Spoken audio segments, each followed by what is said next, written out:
Buenos días nuevamente a todas y todos quienes están participando en esta nueva actividad. En primer lugar, les quería pedir a todas las personas que, por ejemplo, veo una Meli, Tania, si pudieran escribir su nombre completo en el chat o en su ID de Zoom, ya que en las actividades pasadas hemos tenido el problema que cuando queremos descargar la lista de asistencia y hacer el seguimiento a quienes están participando, no podemos linkearlo con algún otro dato que tenemos porque aparece un nick muy corto. Entonces, idealmente su nombre con su root, y si pudiera, en caso de que no pudieran, que nos dejen por el chat sus datos de contacto, que es fundamental eso. ¿Nombre root o correo? O sea, nombre y correo, perdón.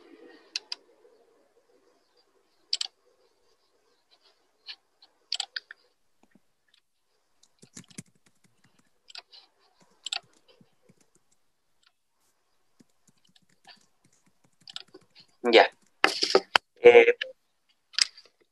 Darle las gracias en primer lugar por estar participando de esta iniciativa. Como les comentaba, en los correos de invitación a quienes llegaron, este proyecto es un proyecto financiado por Fomento a los Ríos, por la línea Validación de la Innovación Social, que se llama Resiliencia y Adaptabilidad a la Crisis Hídrica, Ciudades Esponja y Campos Sustentables mediante humedales depuradores de agua grises. Este proyecto está siendo ejecutado por el Centro de Humedales del Río Cruces y la Cooperativa de Aprendizaje en Restauración Ecológica CAREP. Nuestros organismos asociados son el Instituto Forestal, el Centro de Recursos Hídricos para la Agricultura y la Minería, el Ministerio de Ciencia y Tecnología para el Conocimiento e Innovación de la Macrozona Sur y la Universidad Católica del Maule. Este proyecto consiste en la validación de humedales depuradores, donde estamos realizando una serie de talleres de traspasar conocimiento y hacer ciencia ciudadana con beneficiarios de sectores urbanos y rurales. Le pedimos a Felipe Andrés que deje rayar la pantalla también. La idea es entonces validar estos humedales y hacer distintos tipos de capacitaciones y transferencia de conocimiento. En este caso estamos en el módulo del curso corto de construcción de humedales depuradores, donde está a cargo de esta sección el académico de la Universidad Católica del Maule, doctor Ismael Vera, quien es ingeniero civil con doctorado y magíster en hidrosistemas. Él tiene bastante experiencia en dimensionamiento, construcción y gestión de humedales depuradores en Chile y en el extranjero, en Colombia específicamente. Así que le doy el pase al doctor Ismael para que pueda presentarse y compartir. También pedirle a la persona que está rayando la pantalla, por favor, que si se va a dedicar a eso, que se retire. Gracias. Hola Gianfranco, si me puedes hacer co-host, puedo limpiar la pantalla. Ya. Vale. Hola Ignacio, hola a todos, hola Gianfranco. Bueno, saludarlos desde aquí, desde la región del Maule, con un día muy caluroso. Y bueno, espero que lo que voy a compartir hoy, digamos, de cierta manera cubra parte del conocimiento que se debe tener sobre humedales. ¿Ya? O sea, tenemos que digamos, podamos arrancar en lo que es la línea de diseño. ¿Ok? Mi nombre, ya voy a proyectar acá. Gianfranco, tú me confirmas si se ve bien, ¿vale? Sí, se ve bien. ¿Se ve bien la pantalla? ¿Se ve bien la presentación? Súper. Vale, entonces, como bien lo decía Gianfranco, esta es una serie de talleres que están relacionados con el diseño y algunos cálculos asociados en humedales construidos subsuperficiales. Nos vamos a centrar en este tipo, ya ahorita voy a hacer una breve introducción. Mi nombre, como ya lo presentó Gianfranco, Ismael Leonardo Vera Puerto. Yo soy profesor adjunto de la Universidad Católica del Maule, con sede en la ciudad de Talca. Por eso les decía al principio, desde un caluroso día aquí en Talca. Entonces, yo le agradezco a Ignacio, a Gianfranco la iniciativa iniciativa de realizar este tipo de proyectos, la verdad, desde hace un año que estuvimos justo en Valdivia, Ignacio, hace un año estuvimos allá justo, iniciamos un trabajo que, bueno, es un fruto de este proyecto y la verdad es que contento de participar. Entonces, como les decía, esto es como bien le explicaba Gianfranco, esto es un proyecto que ejecuta la Universidad Austral, el Centro Humedal de Río Cruces y Carep. Nosotros como Universidad Católica del Maule apoyamos como un organismo asociado. Entonces, el contenido básicamente vamos a hablar, yo voy a entrar con unos conceptos generales de humedales. No voy a hablar nada sobre tratamiento o, digamos, de aguas servidas o de caracterización de parámetros físico-químicos de calidad del agua, porque entiendo, ya se hizo un taller en diciembre al respecto, que espero la mayoría de los asistentes hubieran podido asistir o, en su defecto, tengan una formación mínima respecto a esto, lo que es la evaluación de la calidad del agua. ¿Ok? Entonces, los conceptos generales van a estar enfocados a los humedales, no de calidad del agua. Luego vamos a hablar algunas cosas sí de humedales construidos específicos. ¿Ok? Y finalmente, el día de hoy, vamos a hablar sobre dimensionamiento y configuración. Vamos a hablar de humedales, en este caso particular de hoy, de humedales construidos de flujo horizontal subsuperficial. ¿Ok? Bueno, vamos avanzando. Primero, unos conceptos generales de qué es un humedal.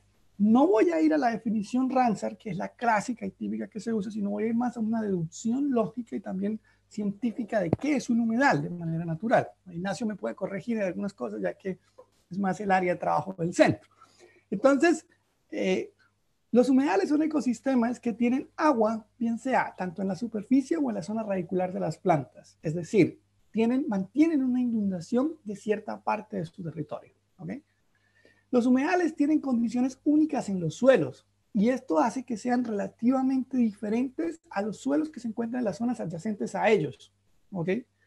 Y el tercero, los humedales tienen una característica que es que están caracterizados por tipos o, digamos, dentro de ellos se encuentran especies de plantas que se denominan hidrófitas.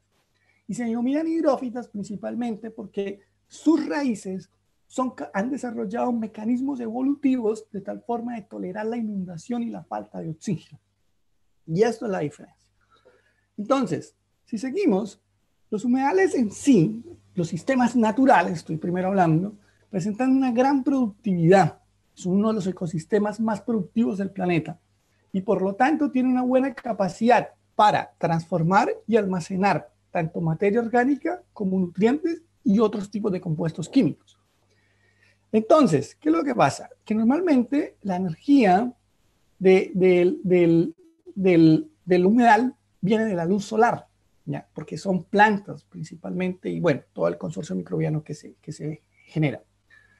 Un segundo acá. Y obviamente tenemos agua y tenemos todo el aporte de nutrientes. Entonces, esta triple interacción hace de que al observar estas características que presentan estos ecosistemas naturales, se haya pensado en ellos como una solución de ingeniería para mejorar la calidad del agua. Y este es el concepto y de ahí nace el concepto de la utilización de un humedal para mejorar la calidad del agua en un proceso de ingeniería. Entonces, aquí uno puede hablar también grandemente de que cuando hablamos de sistemas para mejoramiento de la calidad del agua, tenemos dos extremos bastante, digamos, distanciados en sí, que son los sistemas naturales o pasivos, dentro de lo que se encuentran los sistemas de humedales. Quiero reiterar, no estoy hablando de los humedales naturales, sino estoy hablando de un humedal pensado para tratar aguas. Y estoy hablando aquí de un sistema mecanizado en el otro extremo. Voy a ver si puedo ver opciones de puntero láser perfecto, que son estos que vemos acá, que son sistemas altamente mecanizados. Un ejemplo típico es un sistema de dos activos. Entonces, en cuanto a la energía y a la operación y mantenimiento, los sistemas naturales en general tienen menores consumos tanto de energía externa como de operación y mantenimiento. Por el contrario, los sistemas altamente mecanizados es claro que dado su enfoque requieren mayor energía y obviamente por el componente electromecánico que tienen necesitan mayor operación y mantenimiento. Sin embargo, los sistemas naturales tienen... No sé si alguien puede apagar el micrófono, por favor. Ya, muchas gracias. Entonces, en cuanto a los sistemas naturales, estos necesitan mayor superficie, dado de que el proceso depurativo o de mejora de la calidad de agua se basa en procesos naturales que tienen unas cinéticas de reacción más lentas, ¿ya? O sea, más que unas cinéticas cinéticas en general son globales, sino tienen, debido a que se fundamentan en procesos naturales, es más lenta la degradación y por tanto requieren mayor superficie. Muy por el contrario, los sistemas altamente mecanizados requieren menos superficie.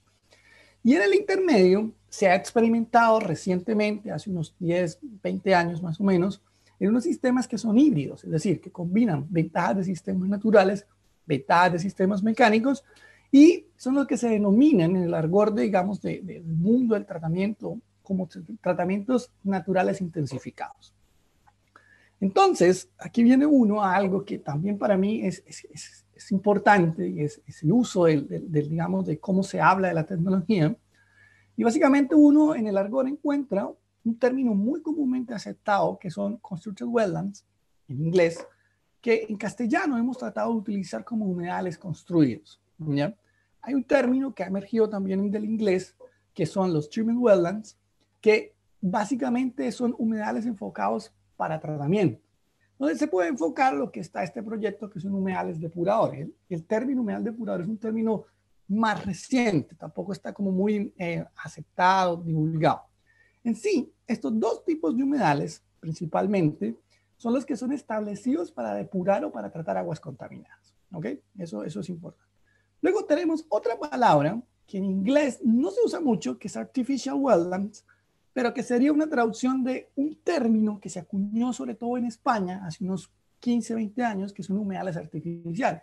Y este término es erróneo. Y es erróneo, y yo a mis estudiantes soy muy estricto.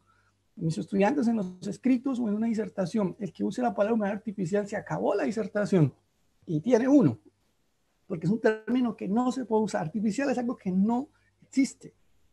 Es algo como hecho no es algo concreto, como si lo es un sistema de humedal construido, es algo que se hace.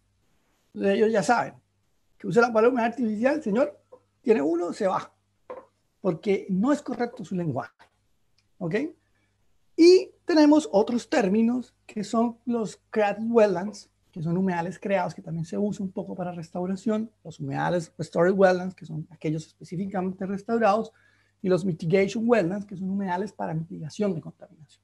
Entonces, todos estos términos son diferentes enfoques que se le da al sistema de humedales, ojo, pensados como sistemas de ingeniería para dar características a los ecosistemas. Nosotros, en esta parte específica y también dentro del proyecto, aunque entiendo hay más versiones, digamos la parte específica que corresponde, vamos a centrarnos en esto, en humedales establecidos para mejorar la calidad del agua o para depurar las aguas contaminadas, y de ahí que en el proyecto se usa humedales depuradores. Entonces, acá hay algo que es importante también tener en cuenta, y es que todos los tratamientos naturales que incluyen a los humedales como una solución de ingeniería se incluyen dentro de un concepto que se ha acuñado en la última década, que se denominan soluciones basadas en la naturaleza. ¿Ok? Y la definición, básicamente, de una solución basada en la naturaleza es que son soluciones claramente inspiradas por la naturaleza, que son costo efectivas y que proporcionan de forma simultánea tanto beneficios ambientales, sociales y económicos, enfocados especialmente en desarrollar una alta resiliencia en los territorios. Y aquí, por ejemplo, en nuestro caso, o en el caso de lo que estamos tratando hoy, las soluciones basadas en la naturaleza en general tratan de abordar desafíos como el cambio climático, la seguridad alimentaria, el manejo del agua. Y ese es el enfoque especial que tenemos hoy, y también la gestión del riesgo. Pero nosotros nos estamos enfocando básicamente en lo que es el manejo del agua, en la utilización de las características que tienen los humedales naturales para aplicarlos como humedales construidos, que son sistemas de ingeniería para mejorar la gestión del agua. En nuestro caso, el punto específico de la mejora de gestión del agua es el tratamiento del agua o mejora de su calidad. Entonces aparecen propuestas como estas que ven acá, ¿ya? Donde básicamente ustedes ven una integración de diferentes soluciones basadas en la naturaleza a un esquema urbano. ¿Ok? Entonces, ¿qué es lo que ven? Ven la integración, por ejemplo, de humedales construidos en terrazas para tratamiento de aguas grises, ven humedales construidos para tratamiento de aguas negras, también pueden ser humedales de tipo para tratamiento de aguas servidas, es decir, la mezcla. Entonces, es importante entender esto. El humedal construido es una solución de ingeniería inspirada en los principios de los humedales naturales que se enmarca hoy día dentro de las soluciones basadas en la naturaleza. Entonces, ¿cómo se definiría un humedal construido? Puse esta foto porque, como lo mostraba al inicio, un elemento distintivo de un humedal son las plantas. Y eso es lo que lo diferencia de las otras tecnologías. Entonces, si uno define un humedal construido de una forma general, como se ha definido por varios autores, son sistemas, vuelvo a reiterar lo mismo, son sistemas de ingeniería, ¿ya? Que se diseñan y construyen para embalsar el agua bajo diferentes condiciones operativas, ¿ya? Aprovechando los procesos naturales que involucran vegetación, suelos y consorcios microbianos para procesar los contaminantes presentes en las aguas y mejorar obviamente su calidad. Eso es, insisto, son sistemas de ingeniería y eso quiero que quede claro. Y hay algo que es importante borrar del concepto y es, en general los humedales naturales son naturales, no deberían ser utilizados para tratamiento. Lo que se hace es inspirarse en esa forma en que la naturaleza hace su trabajo para generar estos humedales construidos que se encarguen de hacer tratamiento. Y con un elemento diferencial, las plantas. Entonces, si uno piensa y se da cuenta de que tiene diferentes condiciones operativas, tiene procesos naturales, tiene vegetación, suelos, entonces uno debería esperar una clasificación de ellos. Y básicamente la clasificación más completa que se hizo sobre los humedales construidos, déjenme un segundo acá que se me pegó esto, se hizo en el año 2013, perdón, esta barra, se hizo en el año 2013 y básicamente ustedes observan, está dividida la clasificación más completa de humedales por por dos aspectos. La hidrología presente dentro del humedal, es decir, la forma en que circula el agua y cómo se maneja dentro de él, también está relacionada con la posición del agua, la dirección del flujo, la saturación del medio o cómo se carga el humedal. También por el tipo de vegetación, básicamente tres características, si es la forma de crecimiento, si es emergente, y ahí tenemos las diferentes variaciones de humedales. ¿Ok? Pero nosotros, por una simplicidad temática y también por un poco enfocar lo que vamos a ver en este curso, vamos a clasificar los humedales en tres tipos principales.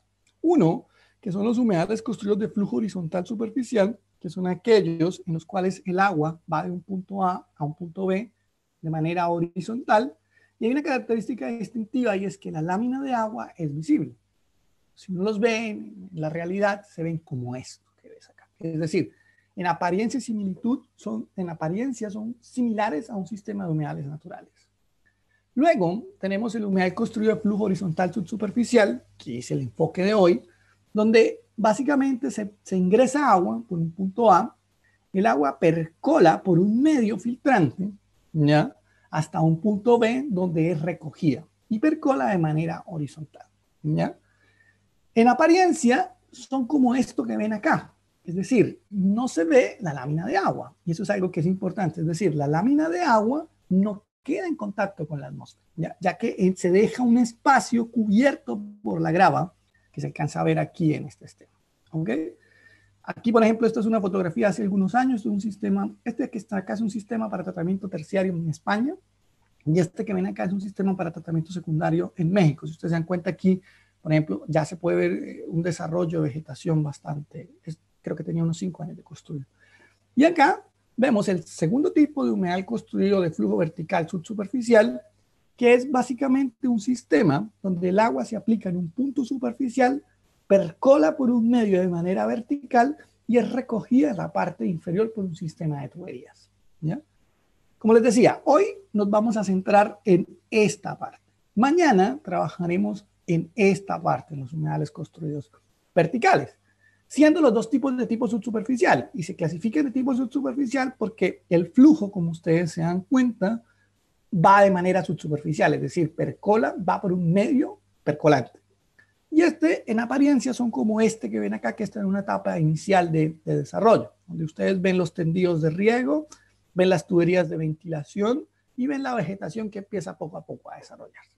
¿Ok? Entonces, y el proyecto también, este proyecto de marco que se trabaja, unas de las soluciones que se van a experimentar y que vamos a trabajar con la gente del CEUN son justamente estos dos tipos, el horizontal subsuperficial y el vertical subsuperficial. Entonces, teniendo en cuenta esto y teniendo en cuenta cómo trabajan los humedales, porque esto va a ser importante luego, nosotros tenemos un agua afluente con unas características que si lo enfocamos al tratamiento del agua servida, sería un poco a lo que ustedes vieron en las clases anteriores, donde tiene diferentes componentes, puede tener sólidos, puede tener materia orgánica, nitrógeno, nutrientes como el nitrógeno y el fósforo, patógenos como los coliformes o metales. Esto ingresa en la matriz de humedal y en el caso de los sólidos el principal mecanismo de eliminación se realiza por filtración y sedimentación. En el caso de la materia orgánica es principalmente llevada también por filtración en el caso de la materia orgánica particulada y también la materia orgánica disuelta se realiza por degradación bacteriana. En el caso del nitrógeno es una secuencia de procesos que es la nitrificación, denitrificación y su transformación de la matriz acuosa a la matriz gaseosa. También por absorción de las plantas. En el caso del fósforo existe parte de absorción por las plantas, parte de precipitación y absorción al medio, dependiendo del tipo de medio que se use. Ahora, en el caso del nitrógeno, debo aclarar que también depende de la configuración de humedal que se aplique. ¿Ok? No todos los procesos suceden en todos los humedales. Sí suceden en todos los humedales, pero suceden en mayor o menor grado. Y eso hace que se aprovechen esas características para mejorar la calidad del agua con el enfoque de diseño que se quiera dar. Luego tenemos los organismos patógenos, donde un mecanismo de eliminación y la absorción, pero un mecanismo que nosotros en la universidad hemos visto que funciona más preponderantemente es la filtración. Y en el caso de los metales también existe absorción, digamos, a los medios, básicamente se habla, absorción a las plantas y también hay un principio de sedimentación. Entonces, cuando esto, que es una diapo bastante digamos, simplificada de lo que es realmente lo que ocurre, tenemos luego un agua afluente con unas características diferentes, ¿sí? Con unas características que desde el punto de vista del tratamiento significan una mejora, digamos, de su calidad. Entonces, cuando uno habla de tratamiento de aguas servidas en general, pone los tres sistemas, los superficiales, los subsuperficiales horizontales y los subsuperficiales verticales, uno observa claramente que cuando habla de sólidos y materia orgánica, los porcentajes de eliminación son bastante buenos, ¿ya? Pero cambia un poco cuando uno habla ya de nitrógeno total y fósforo total. Ahí los porcentajes de eliminación varían un poco. Y en el caso, por ejemplo, de un organismo indicador patógeno como los coliformes fecales, también entregan algo, pero regularmente se debe usar un proceso de desinfección posterior, ¿ya? Porque lo que el humedal es capaz de entregar no es suficiente regularmente para cumplir las normativas de descarga y o reutilización. ¿Ok? Entonces, ya teniendo en cuenta eso, que es, digamos, algo introductorio al tema de humedales construidos, tanto desde el punto de vista de conceptos generales como de la tecnología en sí, nosotros vamos a hablar del dimensionamiento y la configuración. Bueno, aquí vemos otros esquemas de nuestros tres tipos principales de humedales: superficial, subsuperficial horizontal y vertical. Entonces, la primera pregunta que resulta es ¿cómo escoger entre estas diferentes alternativas de humedales? Haciendo ya esta simplificación de estos tres tipos de humedales. Recuerden que mostraba al inicio una clasificación mucho más completa y mucho más diversa. ¿Ok? Luego aparece la pregunta es ¿cómo puedo diseñar el sistema? ¿Qué tan grande? ¿Qué tan profundo es? ¿Qué tan largos? ¿Qué tan anchos? ¿Qué formas? Y hay algo que es importante tener y es que, dado lo que explicaba al principio, de que los procesos naturales requieren área, en el caso de los humedales el tamaño sí importa. Es decir, que puede ser que un sistema sea subdimensionado por un valor de área menor y que realmente su requerimiento de tratamiento sea un valor de área mayor. Entonces, por eso, el dimensionamiento de un sistema, por ejemplo, especialmente en un humedal construido a flujo horizontal subsuperficial, es importante y su planeación es clave, ya que se necesita que sea bien dimensionado y que su tamaño sea adecuado para tratar la carga depurativa para la que se pensó. ¿Ok? Entonces, cuando hablamos de dimensionamiento y configuración, primero, como les decía, ¿qué tipo de humedal utilizar? ¿Ya? Segundo, ¿cuál es la superficie necesaria para ese humedal? Tercero, ¿qué profundidad debe tener ese humedal? Cuarto, ¿cuál relación largo-ancho debe tener ese humedal? Quinto, la compartimentalización, es decir, ¿Lo voy a hacer en varios lechos? ¿Lo voy a hacer en un solo lecho? Esas también son preguntas por responder. Y tenemos otras consideraciones adicionales, como son, por ejemplo, la vida salvaje. ¿Necesito tener un mecanismo de protección que me aísle de los animales alrededor? También, por ejemplo, ¿qué tipos de plantas voy a usar? ¿Ya? ¿Por qué? Porque esto también se relaciona con si quiero pensar mi humedal, que sea una fuente de alimento o no, y también está relacionado con, por ejemplo, la estética del sistema. ¿Ya? Si bien todas las plantas se ven bonitas, dependería también si queremos utilizar, por ejemplo, plantas ornamentales, que también es una línea de investigación que nosotros trabajamos en la universidad. Entonces, en esta presentación, yo trataré de responder todas estas preguntas, ¿ya? Para tratar de tener una aproximación al diseño de un humedal construido de flujo horizontal subsuperficial, ¿ya? Quiero que eso más o menos quede claro. Entonces, primero, el tipo de humedal. Para entender el tipo de humedal, nosotros necesitamos entender, por ejemplo, cómo cada humedal trabaja diferentes aspectos o, digamos, procesos específicos de eliminación de contaminantes. Aquí, por ejemplo, en esta tabla, ustedes ven son los diferentes procesos involucrados en la eliminación para la materia orgánica.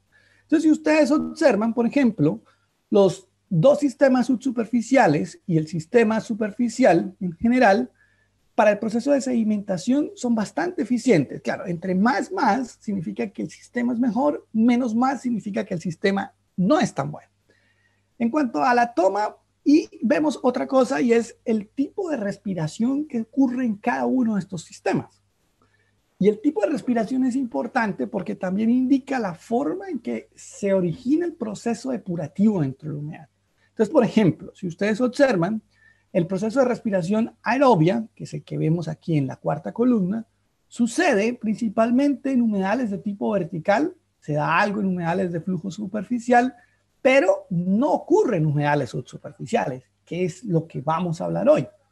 En el caso de los humedales subsuperficiales, el proceso depurativo de la materia orgánica se origina principalmente por respiración anaeróbica, y eso es importante tenerlo en cuenta.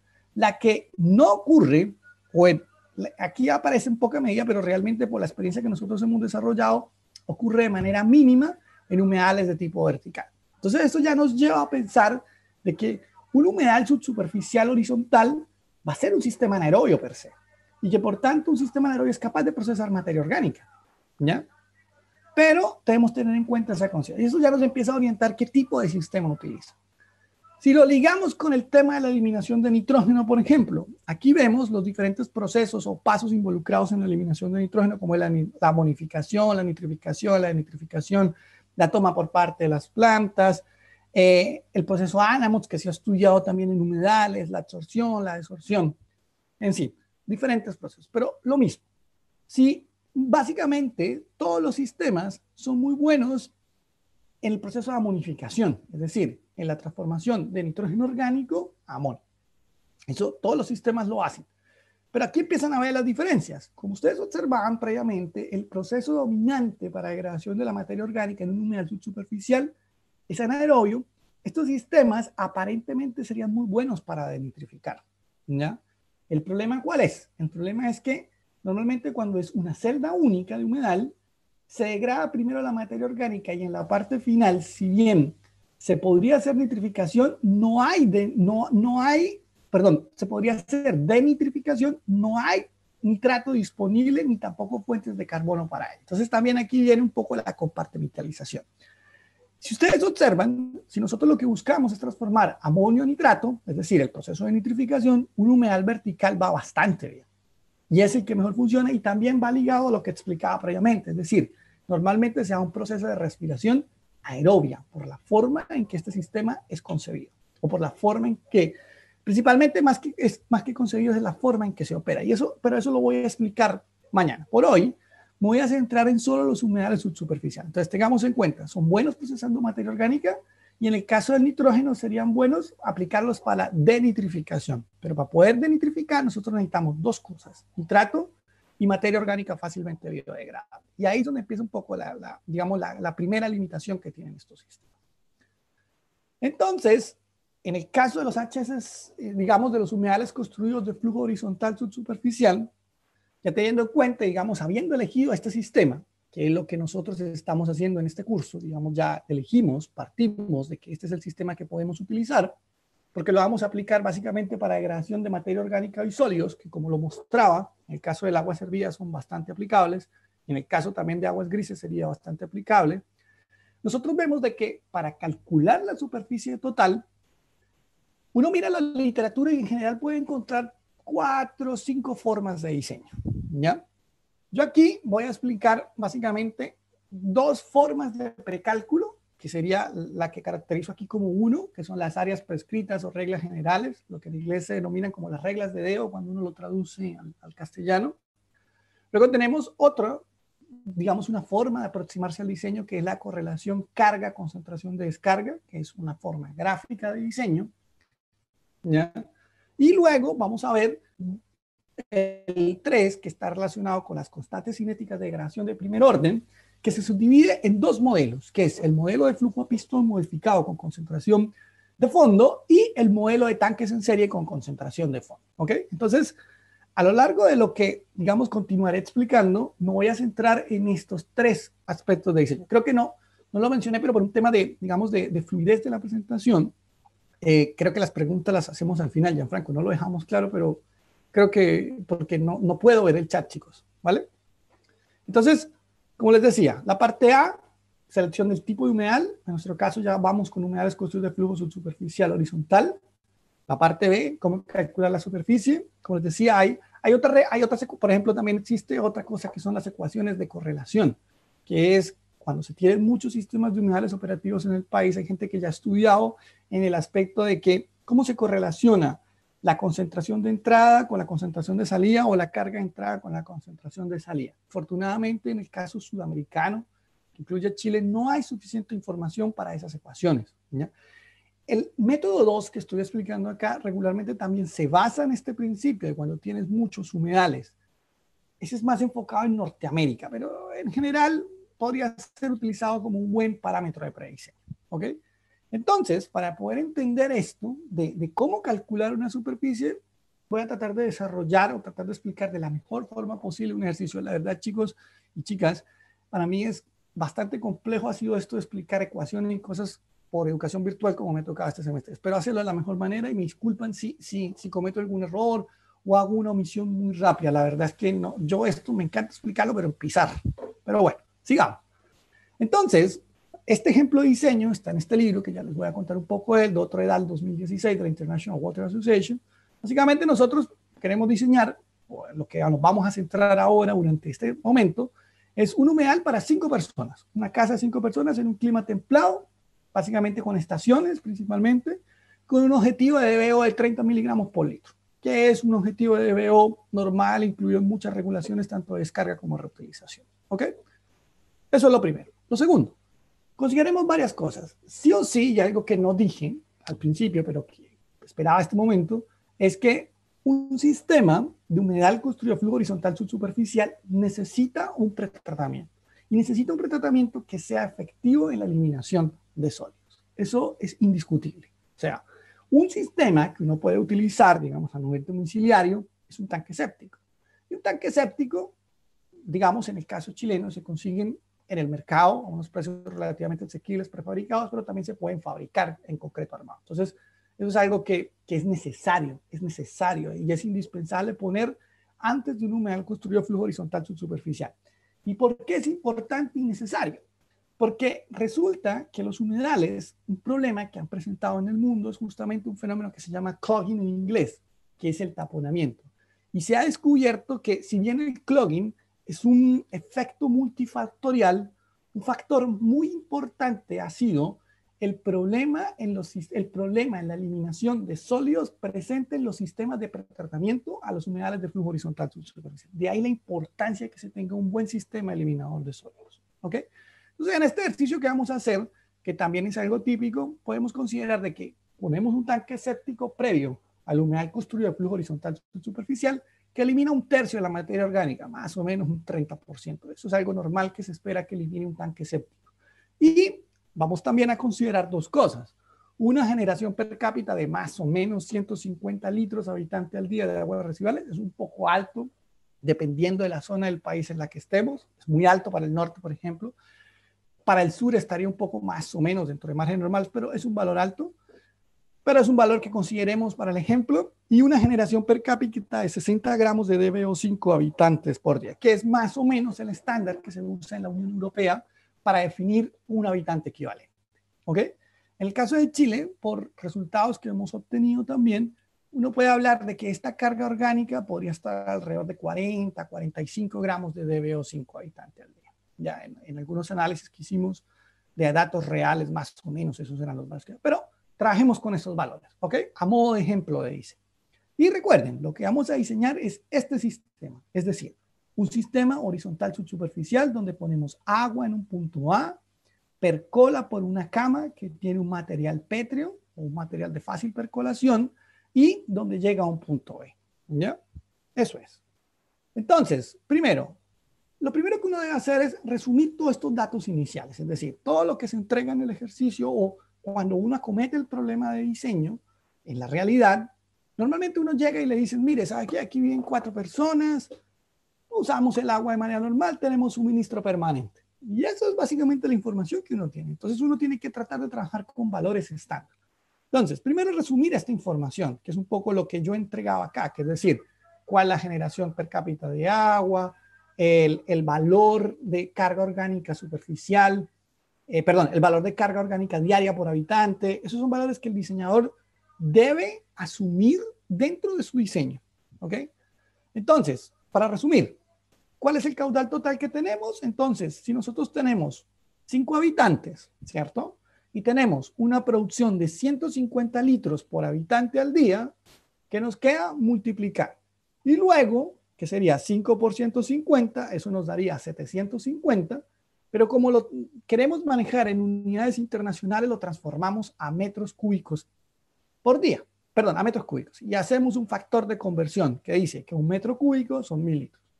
Por tanto, el caudal generado que tendría esta vivienda sería de 0,75 metros cúbicos por día. Es decir, todas las personas que viven en nuestro hogar, las 5, de acuerdo a las consideraciones que tenemos, sería 750 litros habitante al día o 0,75 metros cúbicos por día. ¿Ok? Ese es el primer resumen. Segundo resumen es cuál es nuestra carga másica afluente. Entonces, para esto, nosotros tenemos 5 habitantes, tenemos una generación per cápita de 60 gramos de DBO5 por habitante al día, pero adicionalmente dijimos, recuerden, que un tercio era eliminado por el sistema. Por tanto, para el humedal nos quedan 2/3 de ese componente de la materia orgánica. Y eso quiere decir de que al humedal van a ingresar 200 gramos de DBO5 por día. ¿Ok? Me explico nuevamente. Tenemos 5 habitantes, tenemos la carga unitaria, y este factor 2/3 es dada al razonamiento que hicimos de que 1/3 ya se queda en nuestro tratamiento de fosa séptica. Por tanto, diseñamos para 200 gramos de DBO5 por día. Luego, estimamos cuál es nuestra concentración afluente y como a veces lo que sí podemos, a ver, aquí es un poco, a veces podemos caracterizar el agua. Entonces, este valor es conocido previo al diseño, que es el valor de concentración. Pero aquí, como estamos trabajando con cargas unitarias, lo podemos hacer un poco diferente y es decir, que la concentración la estimamos a partir de la carga sobre el caudal. Entonces, si nosotros tenemos una carga total de 200 gramos de DBO5 y la divido entre el total del caudal, tengo una concentración promedio de DBO de 266 miligramos por litro. Puede ser un valor alto para el país, para Chile, ¿ya? Y eso también quiero dejarlo claro. Normalmente nosotros hemos medido valores de 200, inferiores a 200, podría ser un valor alto, pero insisto, esto es a modo de ejercicio. Entonces tenemos para nuestro ejercicio estas 3 condiciones, 750 litros por día o 0,75 metros cúbicos por día, 200 gramos de DBO5 por día y una concentración de 266 miligramos por litro de DBO. Luego vamos al paso 2, que es cómo calculamos el área. ¿Ok? Todavía estamos en la superficie. Entonces, vamos al primer método, que es el áreas prescritas o reglas generales, o las reglas de DBO, traducción de rules of thumb. Entonces, por ejemplo, uno elige una regla general. Hay los países que tienen más tradición en esto, como Dinamarca, la República Checa, Alemania, ya más o menos se sabe cuál es el requerimiento de área que se requiere por persona.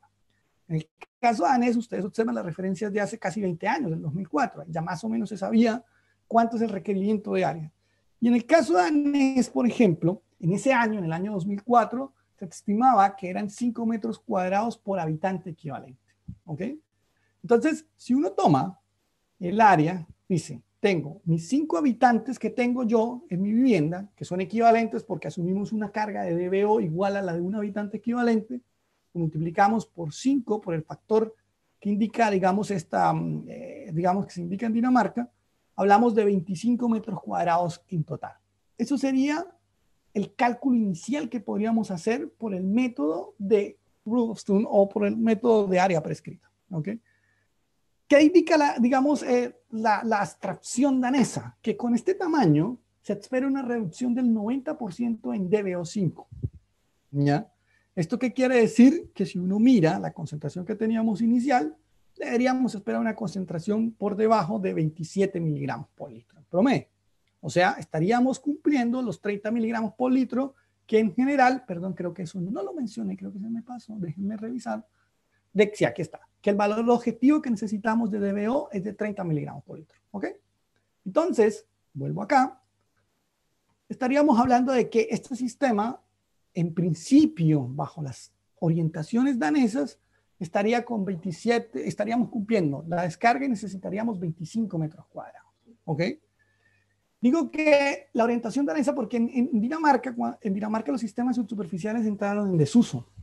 Y básicamente todo el sistema se volcó a humedales verticales. Y fue básicamente por la mayor restricción y la necesidad de nitrificación que exigían los sistemas de tratamiento, que exigía la autoridad ambiental. Entonces, por eso, si bien existen diseños para esto y se aplican, en general los sistemas subsuperficiales en Dinamarca entraron en desuso. ¿Ok? Pero nota, y esto es importante, esto es una aproximación inicial, no es un diseño. Por eso les decía que los 2 primeros métodos van a ser como una estimación inicial de lo que es ULA.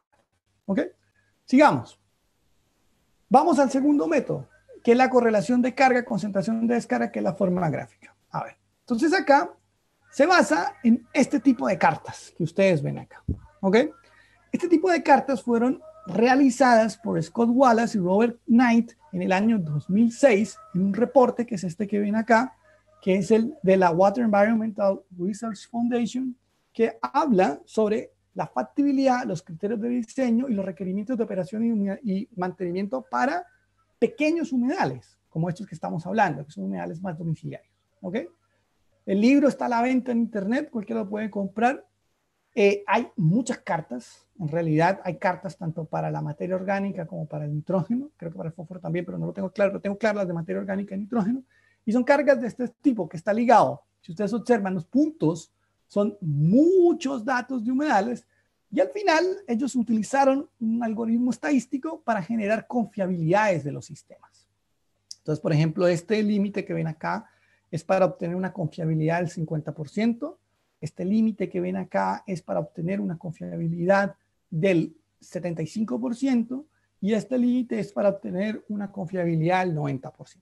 Cuando hablan de confiabilidad en este tipo de sistemas, por ejemplo, si uno utiliza una confiabilidad del 50%, quiere decir que de cada 10 muestras, 5 sí o sí van a cumplir el valor de descarga de efluente que nosotros hayamos definido en la carta de diseño.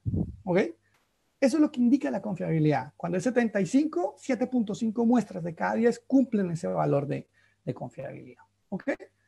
Eso es lo que es importante. Entonces, características. Es un método gráfico diseñado con datos principalmente de Estados Unidos, pero tiene algunos datos de todo el mundo. Es un método probabilístico con unas curvas y es un método que se encuentra en este libro. ¿Ya? Está explicado en algunos otros, pero en este libro es donde está la abstracción completa y los gráficos completos para utilizar. Sigamos. Entonces, si tomamos nuestro ejemplo o lo que estamos trabajando nosotros, entonces tenemos que nosotros definimos que necesitamos una concentración efluente de 30 miligramos por litro. ¿Ok? Entonces, si ustedes observan, si uno toma el valor de concentración que se encuentra en el eje de las Y y lo proyecta sobre la confiabilidad deseada, y luego hace el transecto hacia el eje de las X, obtiene lo que se denomina el valor de carga orgánica superficial de diseño. ¿Ok? Entonces, denme un segundo porque aquí la pantalla me cambia mucho, disculpen.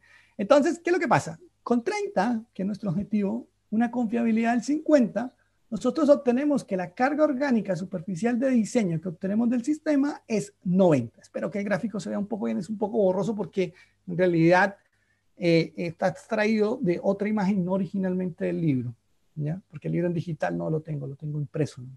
Entonces, con esto, ¿qué es lo que hacemos? Hacemos la transformación de 90 kilogramos de DBO5 hectárea al día y lo llevamos a lo que es gramos metro cuadrado día, ya que nuestro sistema es más pequeño. ¿Ok? Y lo que equivale es digamos, a 9 gramos de DBO5 por metro cuadrado. Esto quiere decir que con este valor y la carga total de DBO5 se estima el valor del área superficial. Entonces, ¿cómo lo hacen? Tomamos el valor que nosotros teníamos de carga total y se divide entre el valor de carga orgánica superficial de la carta de diseño. Y eso nos da una aproximación de 22,2 metros cuadrados. Entonces, ya vamos viendo números. Ahorita hacemos un resumen. Danesas, normas danesas, 25. O indicaciones danesas. Forma gráfica, 22,2 metros cuadrados. ¿Ok? Notas importantes, nuevamente como hicimos ahorita. En este caso, no tiene en cuenta explícitamente coeficientes de velocidades de reacción o de correcciones de temperatura. ¿Ok? Eso es algo que es importante, es un método gráfico.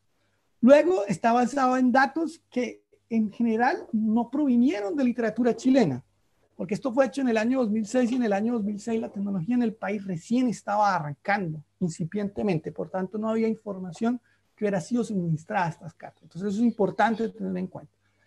Lo que decía, tanto el método 1, que fue el anterior, que fue el danés, junto con este, podríamos hablar de una primera aproximación al diseño. Ya vamos teniendo números, ya vamos viendo que para 5 personas estamos hablando de entre 20 y 25 metros cuadrados. Sigamos avanzando en los métodos de diseño.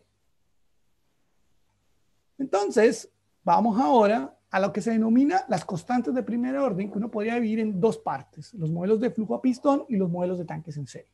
Esto entramos un poco en la cinética de reactores específicos.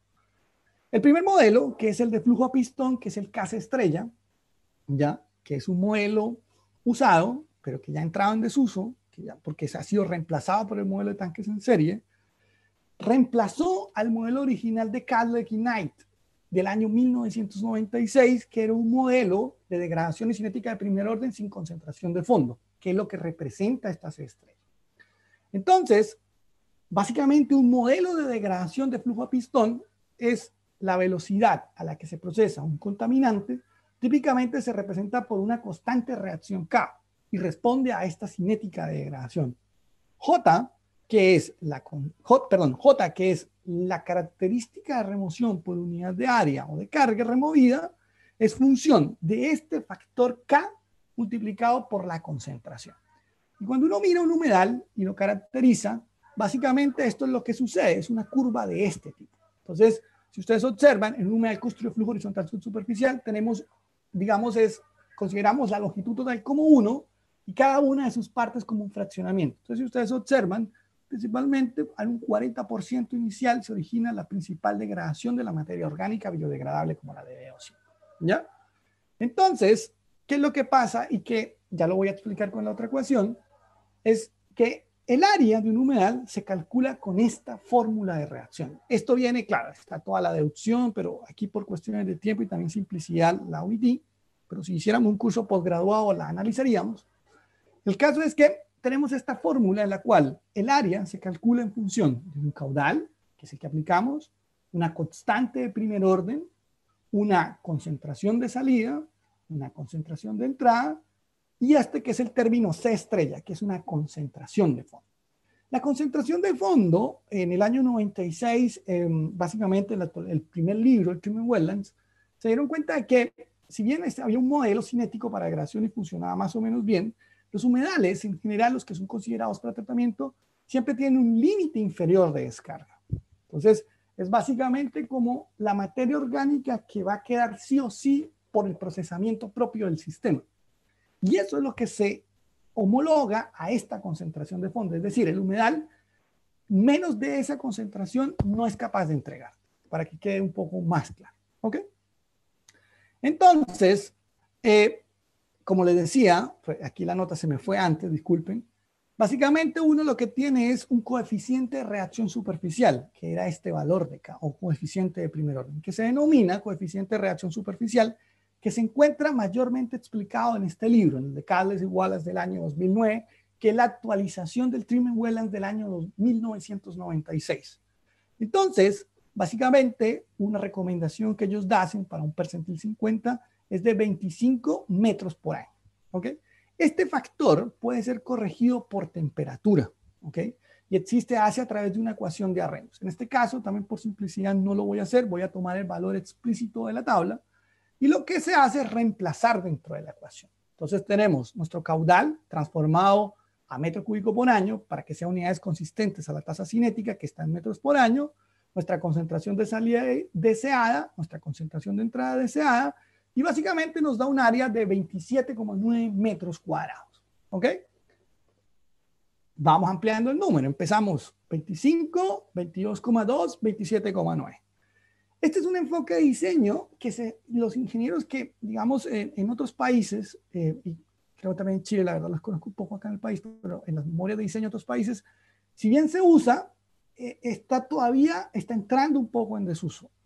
Y es un modelo de diseño que ha sido reemplazado por el que sigue. Entonces, claro, aquí se me fueron los efectos, discúlpeme que me quedo muy desordenado.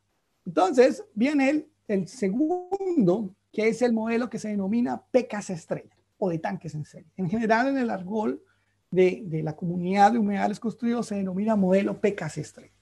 Y el modelo PKC estrella, básicamente es esto que ustedes ven acá. Es una ecuación que se basa en la cinética de tanques en serie, el NHS, que se denomina en inglés, que es básicamente un intermedio entre, para quienes, digamos, tienen alguna formación en reactores y estas cosas, un intermedio entre el flujo a pistón y el reactor de mezcla completa.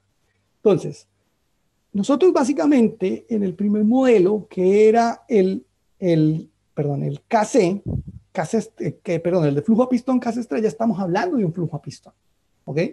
Pero aquí estamos haciendo una extracción a tanques en serie. ¿Ok?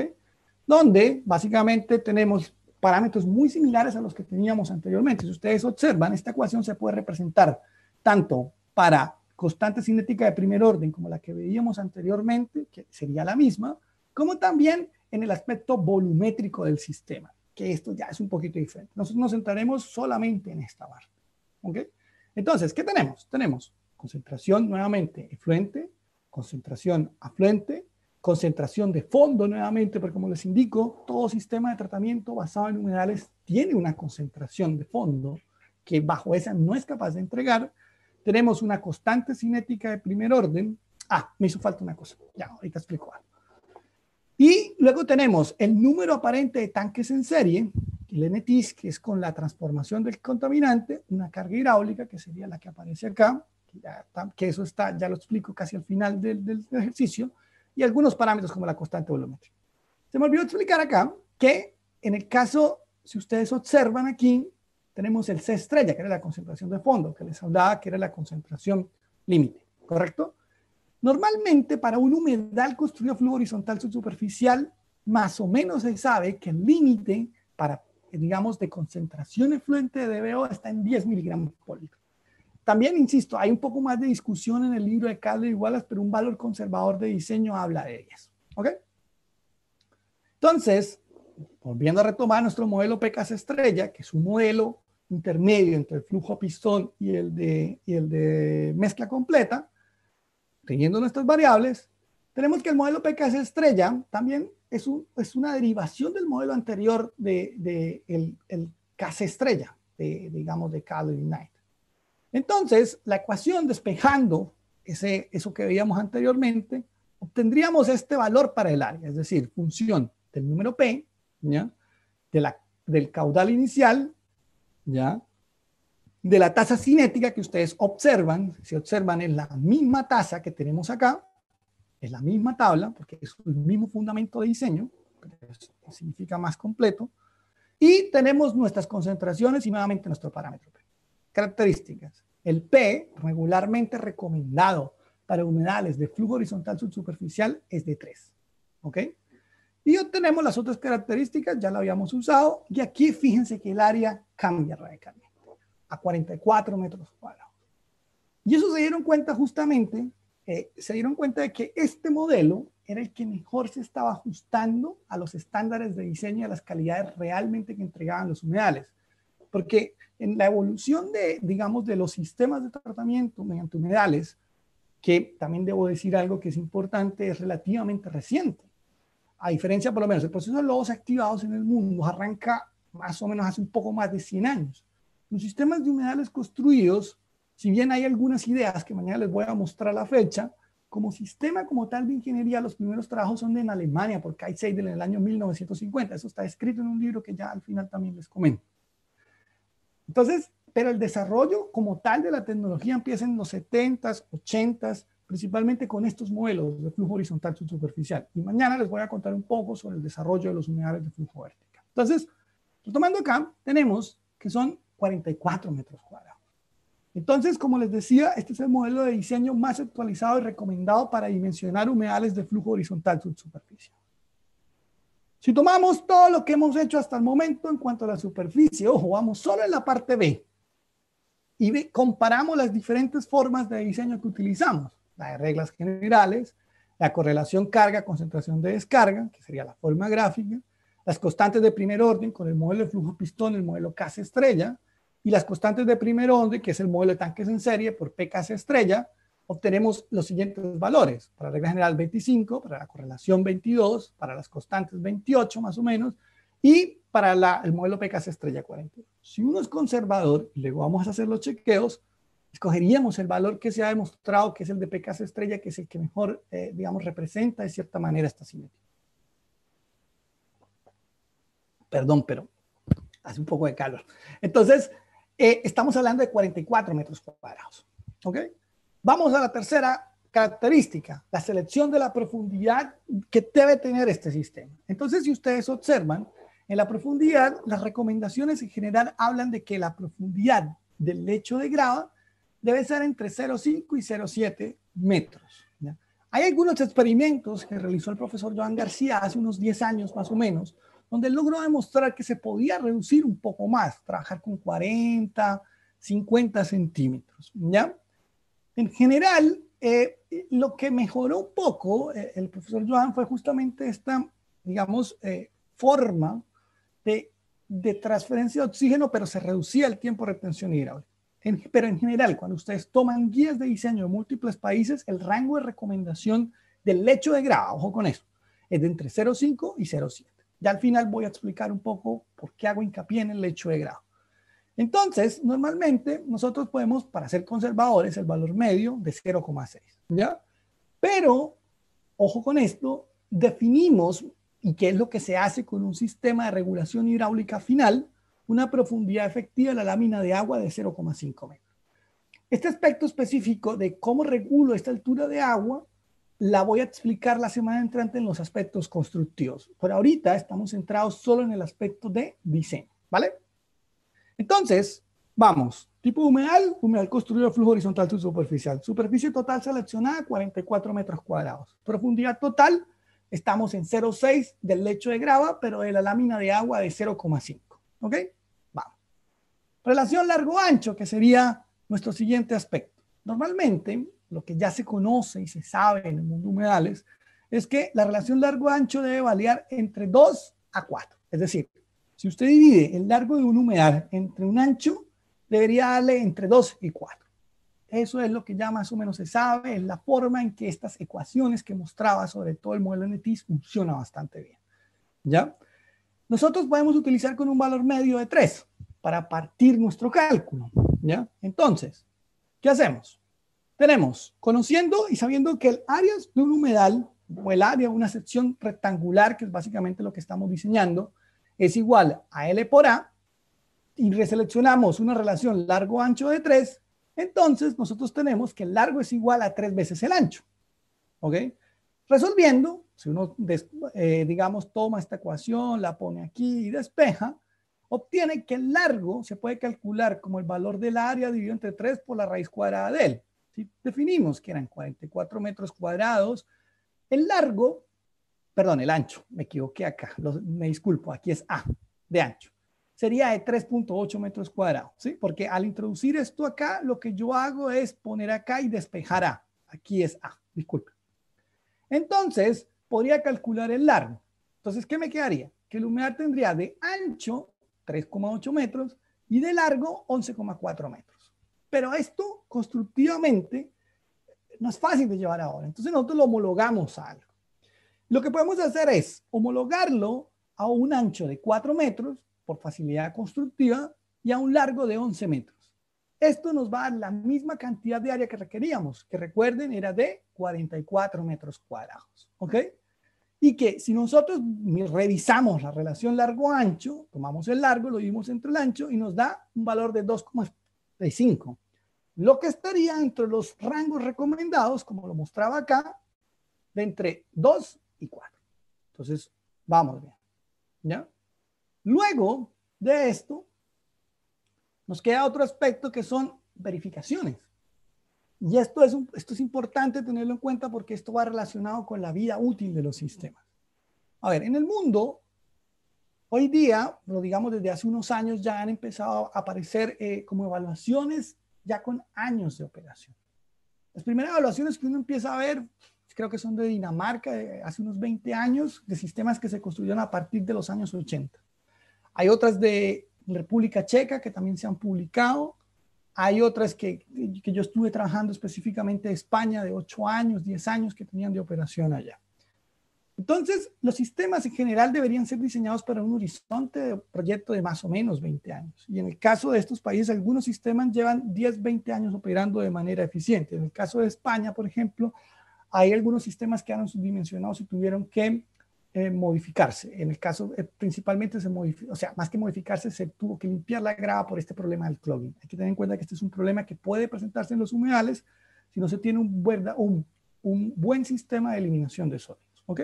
Por esto aparecen estos sistemas de verificaciones que nos dicen de cierta forma que el sistema va a ser estable trabajando durante mucho tiempo. En mucho tiempo me refiero al horizonte de diseño.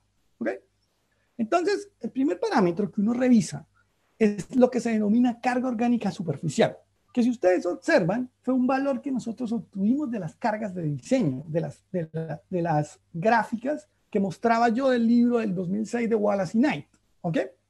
Entonces, ¿qué es la carga orgánica superficial? Se dan unidades de dBO por metro cuadrado al día. Y es básicamente tomar la carga orgánica diaria que se aplica sobre el sistema y dividirlo entre su área superficial. Fácil. Entonces, recuerden, de nuestros cálculos iniciales, teníamos 200 gramos de dBO5 por día y lo dividíamos entre el área superficial de 44 metros cuadrados. Eso nos da una carga orgánica superficial de 4,54 gramos de dBO5 por metro cuadrado al día. Ahorita vamos a revisar. Vamos con un segundo cálculo. La carga hidráulica. La carga hidráulica, conceptualmente hablando, es dividir el volumen diario de agua que se aplica al humedal sobre su área superficial. ¿Ok? Es muy similar al anterior. El anterior lo que hacíamos era tomar la carga orgánica superficial, la carga orgánica diaria, perdón, y dividirla entre la área superficial. Aquí lo que hacemos es el volumen, recordemos que tenemos 0,75 metros cúbicos por día, lo dividimos en nuestra área definida en 44 metros cuadrados, hacemos la conversión a milímetros, y obtenemos una carga hidráulica de 17 milímetros por día. Ya hacemos la revisión. Nos vamos a la tercera parte, que es la carga orgánica transversal, y esta es muy importante, ¿ya? Y es muy importante porque esta nos indica, o se desarrolló, la propuso Wallace Scott en el año, creo que fue 2009, no lo recuerdo, o 2006, no lo recuerdo muy bien, justamente por este problema del clogging para los Estados Unidos. Pero en general se ha usado en el argot de los sistemas de tratamiento como una medida de chequeo y de garantía de que el sistema no se va a colapsar por clogging rápidamente, ¿ya? Entonces, básicamente aquí lo que se hace, la carga orgánica transversal es, nuevamente, nuestro valor de carga orgánica diaria, pero dividida por el área de la sección transversal que tiene el humedal, la que nosotros estimemos, ¿ok? Es decir, esta es el área superficial. que es lo que nosotros vemos desde arriba. Pero la sección transversal es por donde circula el agua, ¿ok? Esa es la diferencia. Entonces, ¿qué hacemos? Nosotros multiplicamos, perdón, es una división también donde tomamos el valor de carga orgánica diaria, ya, nuevamente nuestro 200, pero lo dividimos por el área de la sección transversal. Recuerden, nosotros definimos un ancho de 4 metros y una profundidad de 0,5 metros de la lámina de agua, que es el valor que ven acá. Eso nos da un valor de 100 gramos de DBO5 por metro cuadrado por día. De acuerdo a la recomendación que Scott elabora, básicamente él indicó que este valor debería ser sí o sí por debajo de 250 gramos de DBO5 por metro cuadrado al día. Pero luego, aparentemente, él hizo unas correcciones y él indica que debería ser este el límite, decía. ¿Ya? Yo trato de que en los diseños quede por debajo de este valor.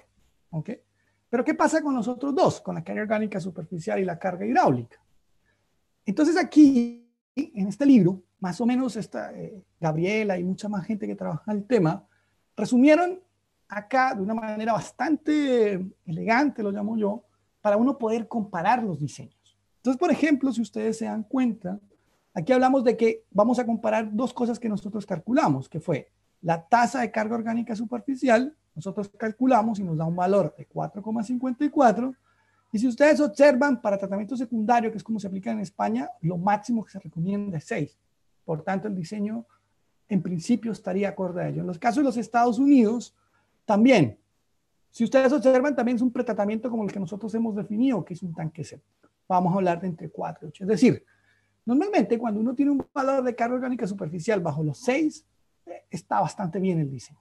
Estaría dentro de lo que se espera para, a ver, en el caso chileno nosotros no tenemos estos valores, estos números, y es algo que a todos ustedes que estamos aquí aprendiendo a diseñar y que nos hemos tomado el tiempo de tomarnos este verano, que los invitaría a que a futuro podamos constituir una red completa, que hay una red de humedales en el país, para poder tener estos valores para nuestro diseño. Y en el caso de Chile hay algo muy específico también, y es que nosotros tenemos 3 zonas climáticas muy marcadas, y ahí sería importante también ver si hay diferencias importantes en ello. Nosotros ahorita como universidad estamos trabajando justamente en 2 zonas climáticas del país, que es el norte y el Mediterráneo, que es la zona central. ¿Ya? Entonces, vuelvo. La tasa de carga orgánica en general estaría bien, alrededor de 4, digamos 4,5. Pues bajo 6 en general es lo que se recomienda. Lo ideal sería 2, ahí no hay ningún riesgo, pero 2 sería un numeral muy grande. Luego tendríamos la tasa de carga orgánica transversal, que les decía Scott Wallace la desarrolló para los Estados Unidos principalmente para tipo secundario con tanque séptico, el 250, lo que les comentaba anteriormente, pero Scott, aquí aparece una A, lastimosamente aquí no me quedó, básicamente él dice que mejor debería ser inferior a 100. Entonces en nuestro caso estaríamos en ese nivel. Y luego tenemos la tasa de carga hidráulica. La tasa de carga hidráulica va un poco relacionado, que no lo incluye acá, con la hidráulica del sistema. Y está básicamente, ¿por qué? Porque lo que vimos está relacionado con la cinética de contaminantes. Pero estos sistemas, al ser un sistema percolativo, también tienen una hidráulica. Entonces, la tasa de carga hidráulica se relaciona con esa hidráulica del sistema y el tiempo de retención necesario que yo le dejo al agua para permanecer ahí. Por eso se calcula y se estima. Si ustedes observan, en general, hablan de 20, entre 20 y 40. Nosotros estamos en, perdón, ¿dónde me fui yo? Dame un segundo. En 17, o sea, estaríamos bastante bien en el caso de la carga hidráulica. Por tanto, nuestro diseño en general estaría cumpliendo todo lo que se podría revisar respecto a él. ¿Ok? Luego, hay 2 aspectos adicionales, que es la compartimentalización, que es el número de lechos, y otras consideraciones. Entonces, aquí, ¿qué puedo recomendar yo? En cuanto a la compartimentalización, normalmente en los humedales construidos de flujo horizontal subsuperficial se hacen de un lecho. Dependiendo también de digamos en el caso de Inglaterra o por consideraciones operativas, se pueden hacer 2 lechos dividiendo el caudal de manera uniforme, es decir, 50% para cada una de ellas. En España, por ejemplo, en plantas, esto sobre todo en viviendas unifamiliares como lo que estábamos viendo en el ejemplo, es decir, 5 personas, 6 personas. Ya cuando uno habla de mayores poblaciones, sí es necesario crear varios lechos, sobre todo por un tema de operación. ¿Ya? Por ejemplo, en el caso de España, yo vi en las plantas en las que estuve desde 4, 6, desde 2 a 4 lechos en promedio se dividía el caudal. Entonces, esto depende también un poco de el tamaño. Normalmente, insisto, unifamiliar, estamos hablando de un lecho. Normalmente no nos compliquemos la vida. Como es el caso del que hicimos, no, un lecho está bien. Pero ya cuando hablamos de poblaciones más grandes, podríamos dividirlo y es recomendable hacerlo por lecho, sobre todo por un tema operativo. Dividirlo en 2, en 4, por un tema de operación. ¿Ok?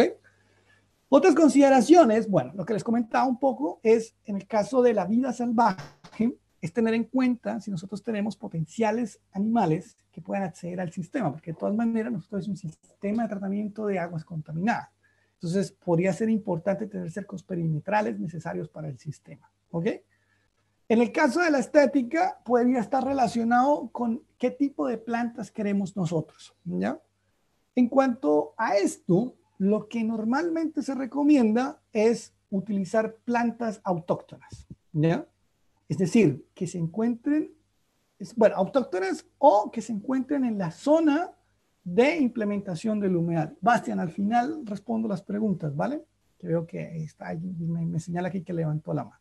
Entonces, en realidad, se recomienda utilizar la vegetación que se tiene cerca al humedal. Esto es un principio que se ha recomendado, sobre todo por varias cosas. Hay una, por ejemplo, que es la condición climática. Esas plantas que ustedes tienen digamos, en donde la quieran implementar, ya están adaptadas a esa condición climática, no tienes que adaptarlas. Pero bueno, alguna vez vi aquí en Chile un sistema, no lo vi, me lo comentaron específicamente, donde las plantas fueron traídas de Alemania. Bueno, nunca supe bien el desarrollo de esas plantas, pero es algo, la verdad, es jocoso, pero no es jocoso en realidad, porque en realidad se debería utilizar vegetación que esté digamos que se use normalmente en las partes. Lo ideal es vegetación autóctona. ¿Por qué vegetación autóctona? Porque de cierta manera puede generar beneficios adicionales, por ejemplo, para las aves como fuentes de alimentación, a pesar de que si bien lo ideal es que no deberían interactuar tanto con el ecosistema, pero sí pueden ser, por lo menos a nosotros nos ha pasado que llegan a vivir seres vivos, porque estos son sistemas naturales, ¿ya? Entonces pueden anidar ahí, por ejemplo. Entonces eso es la importancia de escoger el tipo de vegetación. Esto ya es un criterio muy específico y sitio específico de dónde se va a construir el humedal, ¿ok?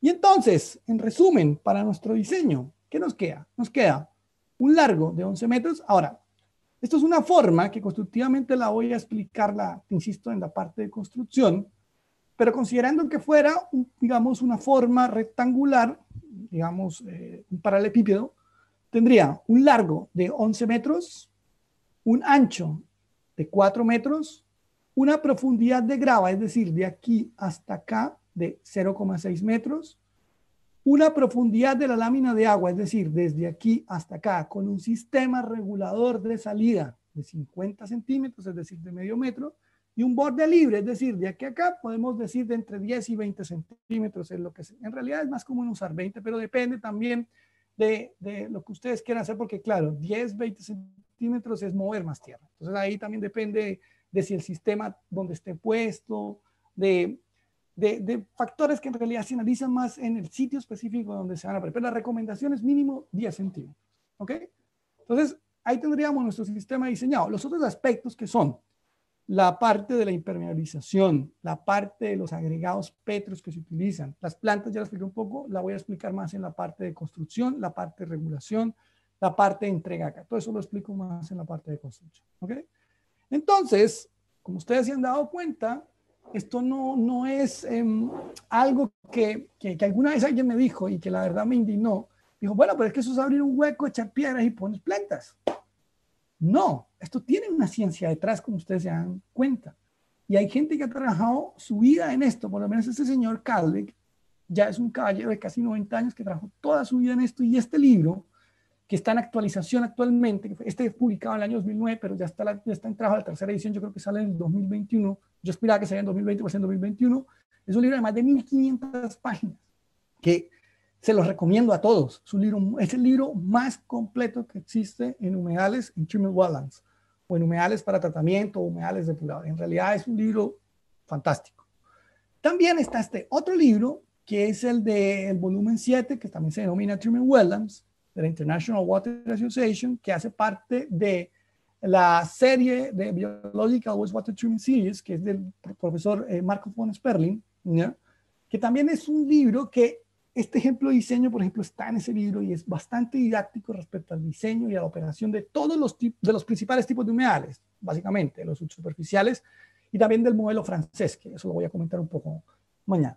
En este libro estuvimos trabajando con Carlos, ustedes vieron varias diapositivas que decía cortesía de Carlos Arias, para traducirlo del castellano. Aspirábamos a que se leyera entregado ahorita en diciembre, pero infortunadamente por la IWA tiene sede en Inglaterra y por todos los temas que ustedes han escuchado en Inglaterra se complicó bastante y probablemente salga en 2021 la edición castellana de este libro. Ya está listo, nosotros ya lo entregamos a la editorial. Va a ser, este es de libre descarga, ¿ok? Este sí hay que comprarlo, hay que pagarlo. Este es otro libro que también se hizo, que lo hicimos con la Universidad de Concepción. En su momento, el Gladys, bueno, no era director del CRIAM, pero en su momento el CRIAM, digamos, de cierta manera, coge este libro, que habla también sobre diseño y operación de humedales, ¿ya? Aquí, por ejemplo, está esa revisión que les comentaba de los 8 años de operación en España, por si quieren saber cómo funciona un sistema de estos a largo plazo, ¿ya?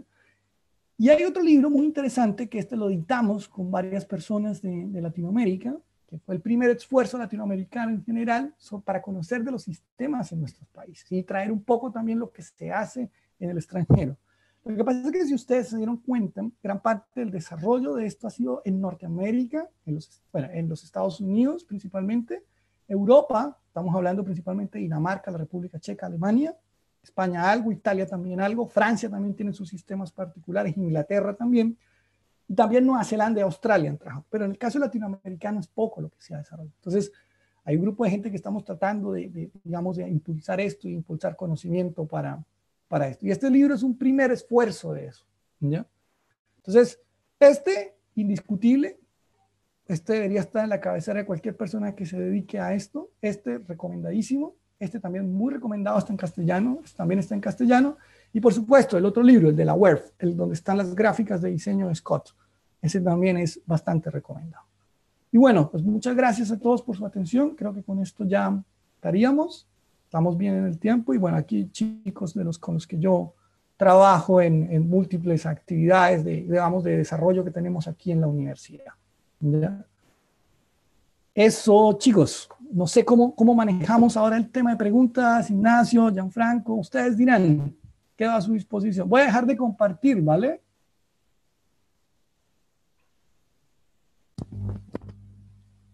Estaríamos. Muchas gracias, Ismael. ¿Qué te puedo decir? Cada vez que te escucho digo, wow. No. Es importante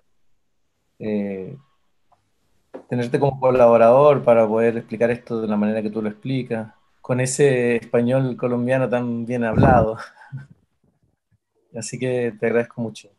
Yo lo que le propongo, Gianfranco está moderando, pero yo quisiera simplemente aprovechar la oportunidad para agradecerte un poco, dar unas pequeñas palabras antes de entrar a las preguntas para ir cerrando esta parte, un poco para también clarificar algunas cosas que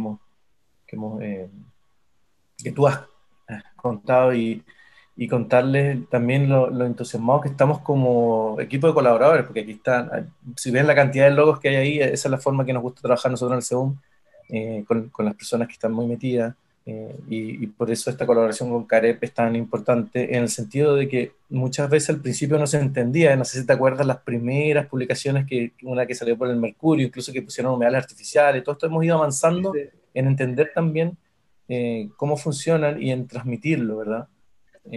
A muchas más personas para que logremos la meta que como la veo yo, y lo puse en el chat, de que estos humedales ayudan a otros humedales.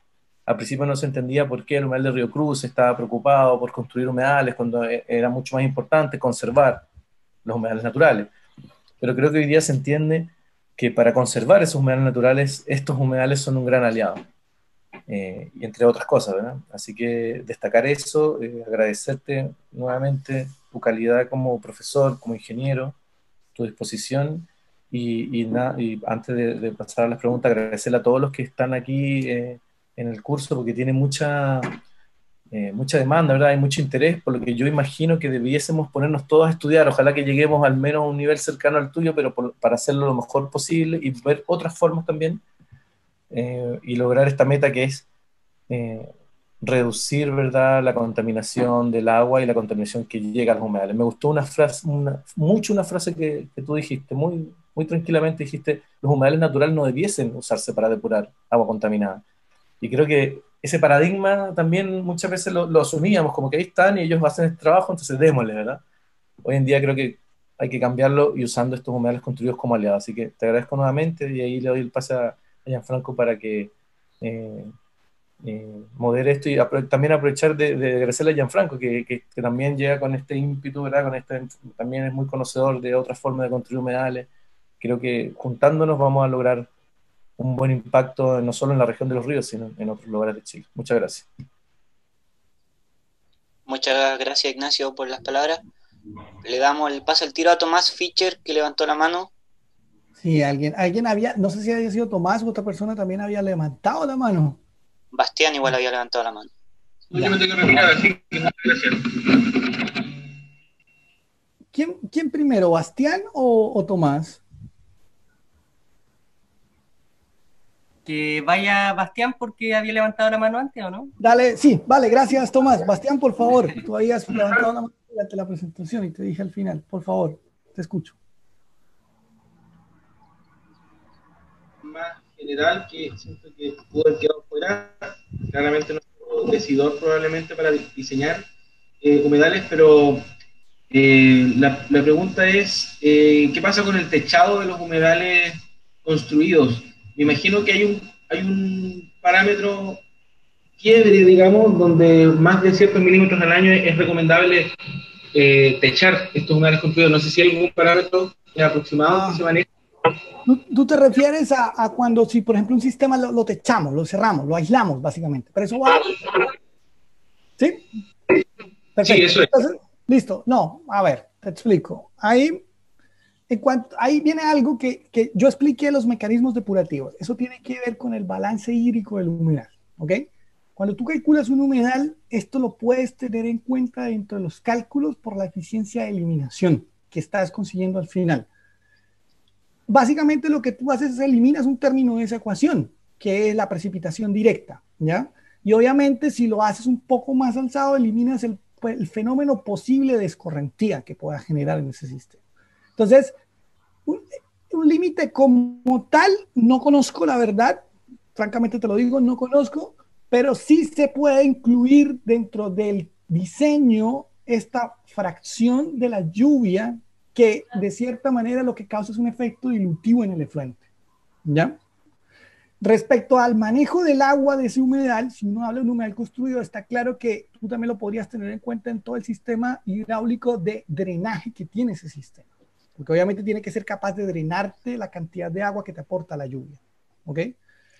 En otras experiencias que he visto yo, que eso digamos, más que visto lo he leído, en el caso de China, por ejemplo, cuando hay climas muy extremos como en el norte del país, los hacen como especie de invernaderos para poder mejorar la eficiencia de eliminación durante el invierno, ¿ya? Entonces los ponen como dentro de un invernadero y básicamente lo que hacen es que no los afecten tanto las temperaturas exteriores, ¿vale? En el caso danés, por ejemplo, Dinamarca cae nieve, a diferencia de casi todo el país, bueno, excepto la región cordillerana. Allá lo que se hace es, realmente yo no vi ninguno con techo, pero lo que se hace es, se les pone como una viruta de madera en la capa superficial para aislarlos térmicamente, sobre todo cuando las temperaturas son bajo cero, que en el invierno danés es bastante frecuente. ¿Ok? Pero, a ver, pregunta, no he visto ningún sistema. La lluvia tú lo puedes hacer si lo quieres aislar, no hay ningún problema, pero esto se puede calcular dentro de la ecuación de balance hídrico del humedal cómo afecta la lluvia al proceso depurativo. Eso es. Muchas gracias. Vale. Ahora sí, Tomás, por favor. Tomás, después Sí, Flavia. Tomás, dime, te escucho. sí. Hola, muy interesante la verdad. Muchas gracias por la presentación. No tengo mucho como antecedentes o conocimiento de este tipo de sistemas, así que la verdad se agradece la comunicación. Por eso mis dudas igual son un poco respecto al diseño y la técnica, más que nada, como para poder como entenderlos mejor. Porque, por ejemplo, ahí hablabas de un valor de fondo, ¿cierto?, en el diseño de la materia que no podía ser procesada. Y dijiste algo como un valor de 5 gramos o algo así, pero no sé si ese fue calculado por la experiencia o... Sí, no, ahí hablé de 10, es 10 miligramos por Ya. litro la concentración puede ser 5. Mira, tú puedes tomar el libro de Kaldek. En el libro de Kaldek hay múltiples análisis al respecto y es básicamente por la experiencia de lo que se ha tenido en otros países. ¿Ya? Es básicamente bajo eso el sistema no es capaz de procesar. Entonces tú, por ejemplo, normalmente se recomienda 10, ¿ya? Eso es más o menos lo que se recomienda, pero depende también de varios factores. Insisto, en el libro de Kaldek que están más analizados en detalle. Yo supongo que la actualización va a estar un poco más analizada, pero 10 fue el que usamos en este ejemplo que mostré. También hay algunos de 5, incluso hay 15, dependiendo. ¿Ya? Normalmente yo trato de usar el 10 como concentración límite, digamos en diseño. ¿Vale? Vale.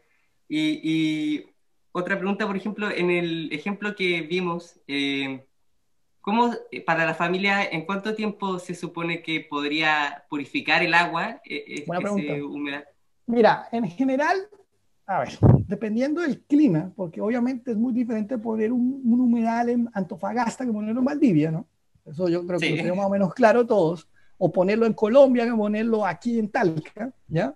Lo que se espera es que un sistema de estos, por lo menos la vegetación colonice después del primer verano. Por eso se recomiendan construir en la primavera, ¿ok? Eso significa que la puesta en marcha no es como un sistema, digamos, de lobos activados. Un sistema de lobos activados tú lo puedes poner a operar y en un mes ya más o menos alcanzas los niveles, digamos, de tratamiento. En un humedal puede ser un poco más, ¿ya? Sobre todo porque, ¿qué es lo que pasa? Que la vegetación tiene que colonizar para generar una rizosfera rica para los microorganismos que procesan estos contaminantes, ¿ok? Entonces, mire, nosotros en los experimentos de laboratorio que tenemos, por ejemplo, aquí en Talca, hemos visto que en un mes más o menos ya está. Ya, pero es laboratorio, ¿no? En el caso, a ver, cuento, yo desarrollo un proyecto Fondesit, pero más de humedales verticales, ¿vale? Tenemos experimentos aquí en Talca y en Iquique, porque justamente para mí es importante ver esto de la diferencia de climas que tiene el país.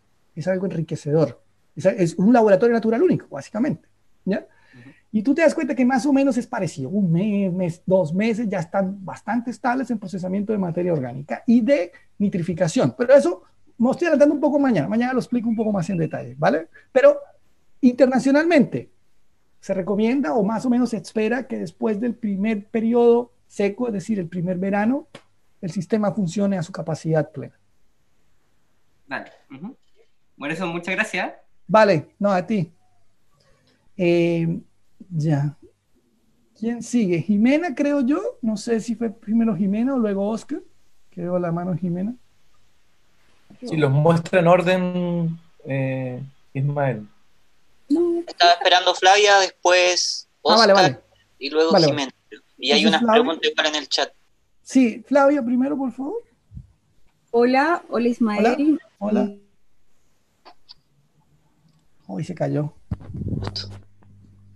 Justo.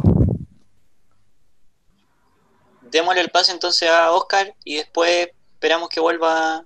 Eso, sí, para ganar tiempo. Ya. Hola, muchas gracias. Ahí, muy interesante tu ponente. Creo que ahí volvió, ¿no? Flavia, se te había cortado, ¿volviste? Ya le doy a Flavia y después vengo yo. Mi pregunta.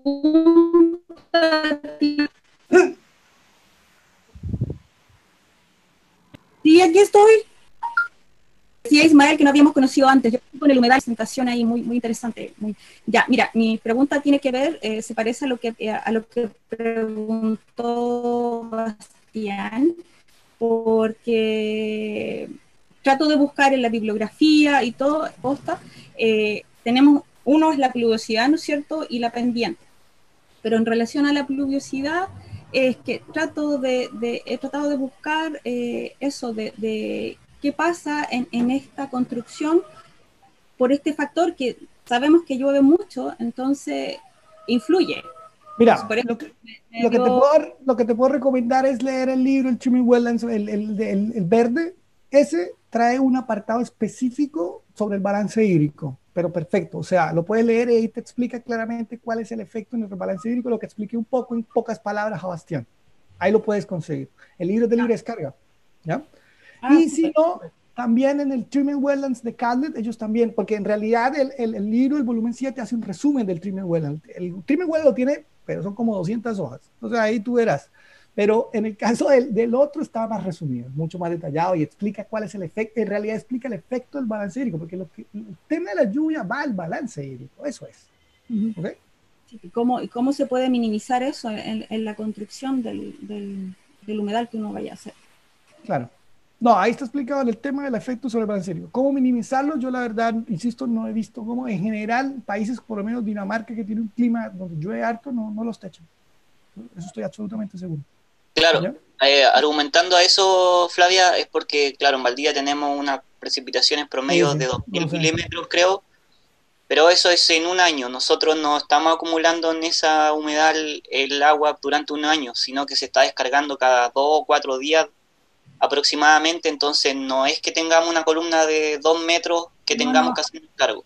No, pero me refiero sobre todo en los periodos de lluvia en invierno, que más encima tú tienes sumado que acá en esta zona vamos a tener bajas temperaturas, entonces estamos ya con bajas temperaturas, con exceso de agua. Hay una cosa que tienes que tener en cuenta y es que recuerda una cosa, si estás trabajando con aguas servidas, como son desechos humanos, tienen una temperatura superior a la del ambiente, ¿no? Entonces el sistema en general va a tener una temperatura superior a la del ambiente, per se. Y lo otro es que estos 10 centímetros, no sé si te acuerdas que dije que se dejaba digamos, entre la lámina de agua y la superficie de grava, generan un aislamiento térmico per se. Por eso se dejan. En el caso de Anés, aún más por protección, se les pone como una virutilla encima. Ellos usan virutilla de madera, pero no me acuerdo qué madera específica, porque no todas se puede usar, y conchas de estas de mar. También la usan para hacer el aislamiento térmico. ¿Ya? Porque claro, tú tienes razón, en el invierno es la situación crítica, tienes lluvia, tienes bajas temperaturas, y está claro que toda esta cinética contaminante se afecta por la temperatura. ¿Ya? Pero eso, en principio, mira, en climas muy fríos, como ellos lo denominan, puede ser que se afecte la etapa inicial de arranque, ¿ok? Pero en general el sistema se tiende a estabilizar con el tiempo. ¿Vale? Como todo. Exacto, eso. Los seres vivos, ¿no? Sí. Oye, y otra cosa que cuando se hablaba de eso, de las plantas, de que me dio risa eso de que habían traído plantas de Alemania, ¿no? Bueno, también tiene jocoso, sí, porque es que me dio risa, porque también tiene que ver que si yo uso plantas locales, voy a tener puntos a mi favor porque están adaptadas al acá, ¿no? Entonces no voy a tener, esa parte no la voy a tener, digamos, porque están ese adaptadas. Problema no va a existir. Lo que no va sí, a existir ese problema una cosa que una cosa que es importante aclarar, de ser plantas que sean tolerantes a la contaminación, porque también puede ser que el efecto ambiental esté bien, pero no todas las plantas toleran contaminación, hay plantas que son más sensibles, ¿ya? ¿Okay? Sí, no. Claro, en eso. Gracias. Vale, Flavia. Entonces, ahora sí, ¿te puedo hacer una consulta? Ahora estamos por orden de llegada, don Carlos. Okay. Está Oscar, Jimena, Felipe, y después vendría usted. Okay. Bueno, muchas gracias. Ismael, muchas gracias por tu presentación, muy buena. Bueno, me quedo pendiente quedé pendiente del tema de las plantas y también hay que considerar otro factor. Está bien, ¿no es cierto?, que tenemos que utilizar plantas que estén aclimatadas, idealmente el sector. También aprendí que incluso los inóculos bacterianos, lo ideal es que vengan de lodos que sean cercanos, que eso también influye bastante. Y el tema de las plantas introducidas, hay que considerar que algunas de ellas se han adaptado mejor a las condiciones nuestras que en sus propios lugares. Pero sí es importante la capacidad que tengan esta de tener la tolerancia a la contaminación. Y en relación a eso, me gustaría hacer un par de preguntas en cuanto a lo que es si se requiere hacer algún tipo de análisis previo en cuanto a el porcentaje orgánico e inorgánico que pueda traer un afluente, porque eso depende bastante, ¿no es cierto?, de cuánto es lo que yo tengo que sedimentar previamente como arena y cuánto es lo que la carga bacteriana puede metabolizar.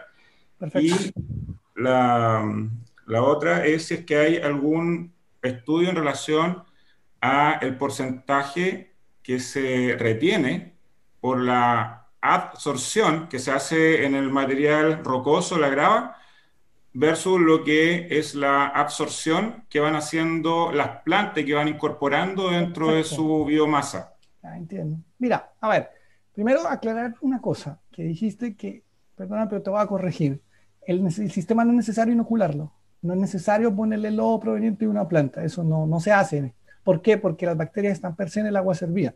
Tú lo que haces es generar unas condiciones para que ellas se desarrollen. Entonces la inoculación no es necesaria. ¿Ya? Si la quiere, la puede hacer. Eso, pero en general lo que está... Pero no se necesita, ¿vale? Claro, o sea, lo tomé homologado de lo que es una planta de tratamiento. Sí, exacto. De ahí lo tomé. Eso sí, eso sí se hace en un lacteo. No, eso, ahí, en un lacteo se hace, pero en un humedal no. Para aclarar, que de ahí tomé el concepto. Va, no, está bien.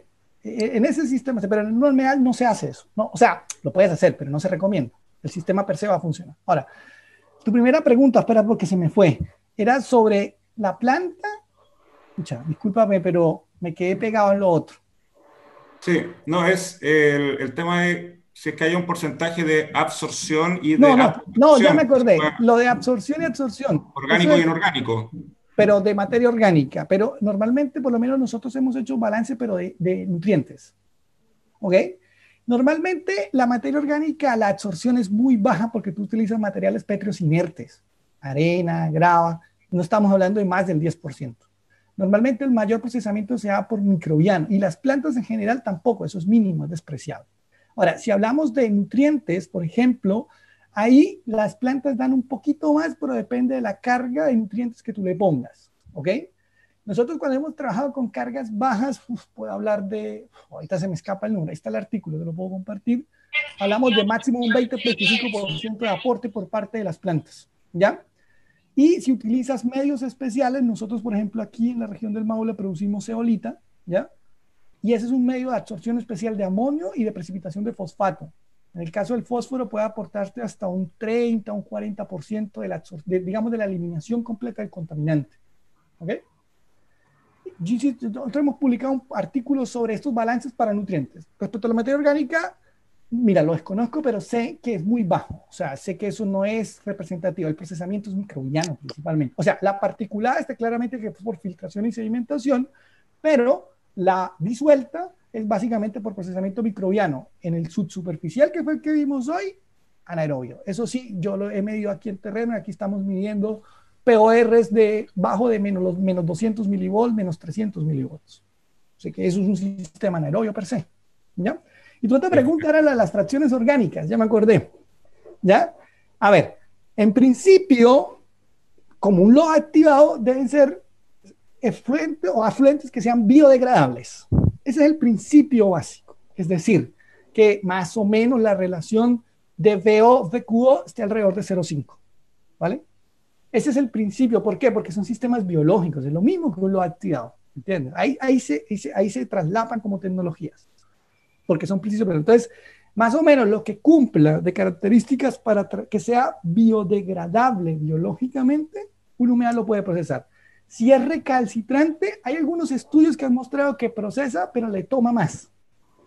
Y ahí entra el otro sistema que es el vertical, que ahí sí el vertical ha funcionado un poco mejor. ¿Vale?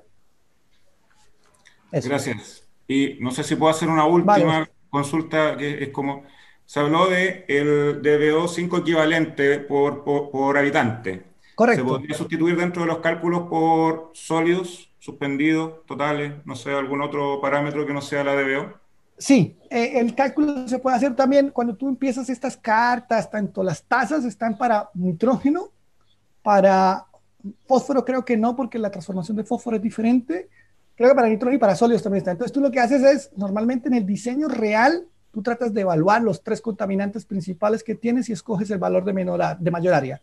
Normalmente en un humedal subsuperficial horizontal prima el nitrógeno. Perfecto. Eso, Y ese eso ya sería lo, mi yo lo parámetro más hablé. conservador. Generalmente es el que te da más área y por tanto si tú diseñas con el límite, ¿no? Perfecto, muchas gracias. Vale, Oscar. Gracias, Oscar. Ahora le damos el pase a Jimena Zúñiga, luego vamos a responder unas preguntas del chat y luego Felipe, que tiene levantada su mano. Y yo creo que ahí Hola. estaríamos. Estamos ya Hola. fuera del tiempo. Ya, Jimena, con gusto. Hola, hola. Mira, darte las gracias, creo que la información fue súper clara, me ha servido mucho. Yo llevo muchos años trabajando con humedales, tengo estudios acá en la quinta región, valorar esta posibilidad de quizás unir información a nivel país porque están dependientes del clima, ¿no? Tengo sistemas funcionando hace más de 10 años, un estudio en la universidad también, y así que valorar si es que existe esta posibilidad de empezar a comunicarnos un poco más, compartir información, que hay mucha dependencia de la temperatura. Desde ese punto de vista y desde esa experiencia un poco más práctica, también de diseño, pero más práctica, me he dado cuenta que las plantas son tremendamente importantes y que también son importantes en la profundidad. Y me queda la duda porque tú me hablabas de 0,4, 0,5 hasta 0,7 creo, y no sé, plantearte la consulta o qué opinas tú al respecto de cuando yo tengo una planta que sí es aireadora, porque me preocupo en el fondo de que sea muy aireadora, de gramos de oxígeno por metro cuadrado, digamos, de raíz, podríamos aumentar la profundidad en el caso de que ese tamaño de raíz sea más profundo. Me explico, por ejemplo, no sé, por las Cirpus, las Phragmites, Cirpus como especie, que están en los humedales, que son súper comunes, que están en Chile, que las podemos encontrar a lo largo de todo Chile. A mí me ha resultado que le pongo un 0,9 máximo y andan bien igual, y no se pone tan anaeróbico debido a que efectivamente las plantas liberan más oxígeno sin considerar, sin ser considerado como parámetro de diseño, ¿no? Exactamente. Quería como discutir esto. Mira, a ver, varias cosas ahí, estoy de acuerdo. A ver, el tema de la profundidad, lo que te da es más tiempo de retención hidráulica en definitiva y posiblemente mayor capacidad de resiliencia del sistema. ¿Ya? Eso es.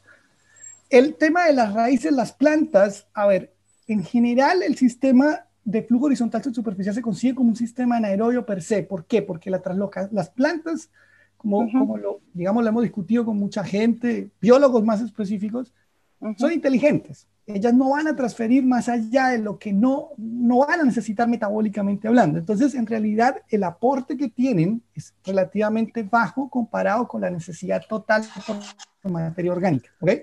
Si bien ayudan, y sobre todo por lo menos la Echinoplectus tiene un sistema radicular muy bueno y se desarrolla a unas profundidades incluso hasta de 1 metro, he visto yo, o sea, una raíz bastante larga.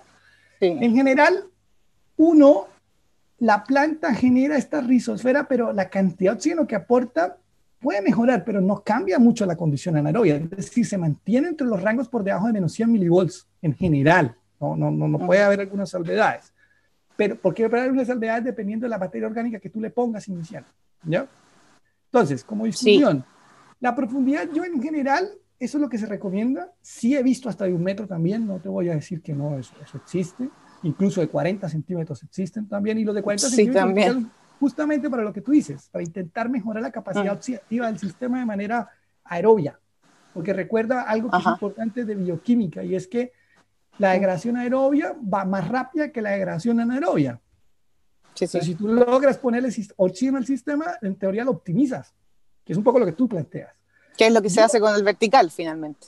Exacto. Y eso lo vemos mañana, ¿vale? Ahí lo voy a explicar mañana. Pero en principio es eso. O sea, yo personalmente creo que sobre 0,5 ya es como un estándar. Puede ser más, puede ser menos. Y creo que la planta, si bien genera una rizosfera rica, no aporta o no cambia mayormente este sistema a un sistema aerobio. Entonces, por tanto, las plantas embellecen el sistema, mejoran la microbiota que está ahí, pero no sé si sean un factor diferencial para incrementar esa profundidad. Puede ser que funcione en algo, pero no.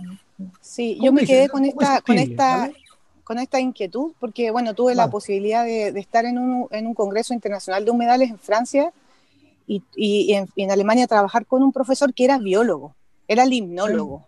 Sí. Y Y él Bueno, consideraba las plantas como un factor de diseño. La verdad es que sí, yo nunca pero logré captar en ese momento la los, esencia los de daneses, eso. por ejemplo, los que han desarrollado esto son de un departamento de biología de plantas. Mm, O sea, la Universidad de Aarhus específicamente, la gente que trabaja esto es de un departamento de biología de plantas. sí. Y ellos en general, eh, o sea, si bien la planta aporta, no está considerada dentro del diseño. Bueno, mañana No, explico un no poco está más las considerado. vías Sí. no está considerada. Ya, esa Vale, era una sí. discusión que me parecía muy interesante tener No, contigo. Muchas gracias. esa es Y, discutible totalmente. y O sea, tengo otra dime. consulta, porque que me interesa conversar con otros que también saben mucho para poder sociabilizar, porque no somos tantos tampoco. Eh, el del modelo de tanques en serie, la P que usas era 3.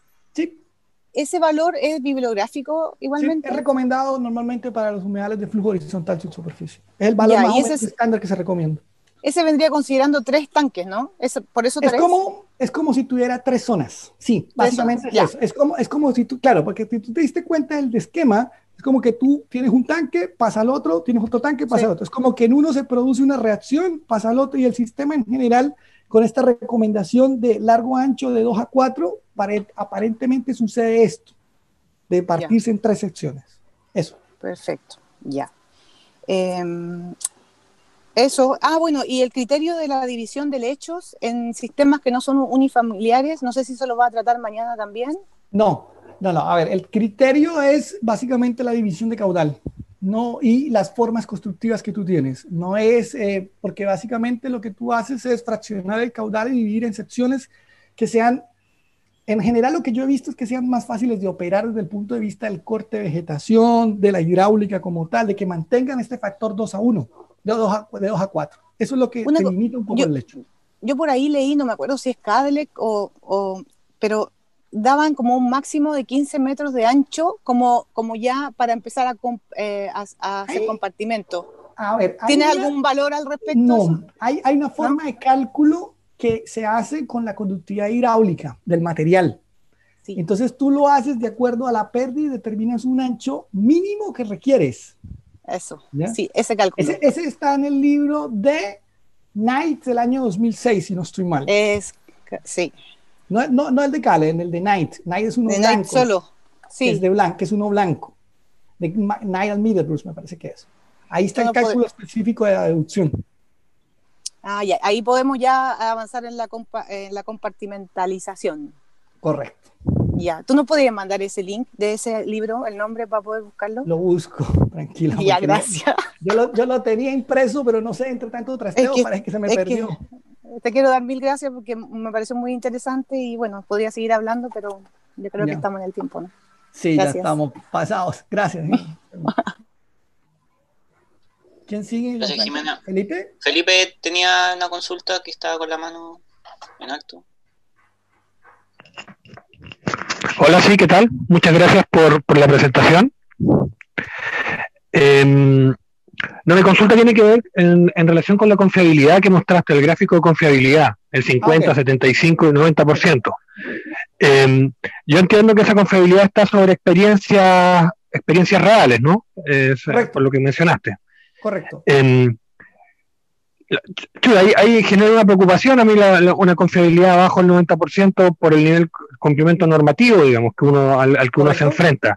Correcto. Entonces, ¿cómo lo han trabajado eso? ¿Qué hay en realidad esa confiabilidad? Porque, por otro lado, los diseños bajo ese criterio de confiabilidad vimos que eran bastante más audaces, digamos, en el sentido porque tú tuviste 44 metros cuadrados y en el otro caso eran 22. Aquí anoté en mis apuntes. Es al doble. Entonces, esa confiabilidad cambia con este nuevo criterio. ¿Hay otro, digamos, si está superada ese criterio? Me comentas ahí. Lo que pasa es que si las curvas mira, para mayores detalles, si quieres detenerlo, está el libro de Wallace. Ahí explica el del 2006, de Wallace y Knight, el de Small, que mostré, el de la WERF. Ahí está bien explicado toda la deducción, porque igual las ecuaciones son un poco, si tú te das cuenta, se salían de los puntos, es muy aproximado, ¿ya? En general, con el NTIS, aparentemente sí hay un cumplimiento del 100%, y esa es la diferencia. Por eso explicaba yo que el modelo gráfico es un modelo aproximativo, porque en primer lugar no hay ningún dato de nuestro país. partamos por ahí. Todos los datos son en su mayoría europeos, americanos y neozelandeses y australianos. Entonces, es una aproximación, ¿no? Que se supera con el NTIS. Ahora, una cosa del NTIS que no debo aclarar, y es que el valor de las tasas de K-sub-A se pueden corregir por temperatura, pero hay unos estudios muy específicos respecto al coeficiente, bueno, lo indiqué, pero en realidad no lo hice, que se puede corregir por el coeficiente Arrhenius, el valor que se utiliza, el teta. Y ahí hay una discusión porque tiene una influencia significativa en cuanto a los valores de área. ¿Ya? Porque fíjate que ese también era un área de un percentil 50. ¿Ya? Pero en principio se supone que cumple, porque a veces, ¿qué es lo que pasa? Que elegir percentiles más altos, las dimensiones son muy grandes. Incluso si tú te fijas, este sistema que calculamos son casi 10 metros cuadrados por persona. Es muy grande, pero es porque los valores de DBO eran altos. Por ejemplo, comparado con el estándar chileno, son altos. ¿Vale? Eso. Sí, un estándar chileno conservador es 45. Uno ahí ya está bastante bien. Sobre todo para este tipo de poblaciones que no estamos hablando de aportes industriales que pudiesen haber que de repente desconfiguran en los sistemas urbanos, digamos. Claro, que fue lo que decía al principio. En Chile en general uno habla de 40, 45 y ahí está más que bien. Muy bien. Exacto. Gracias, Felipe. Pero si quieres más información, puedes revisar el libro de Wallace, ¿vale? Ya. Le vamos a echar una mirita. Vale, gracias. Vale. Ok. ¿Habían alguna duda en el chat sobre si emanaba olores? ¿Qué problema había con olores? A ver, lo que yo puedo decir... Roedores sí pueden llegar y ahí está la protección que hablábamos de la vida salvaje. Ranitas también he visto, aves he visto.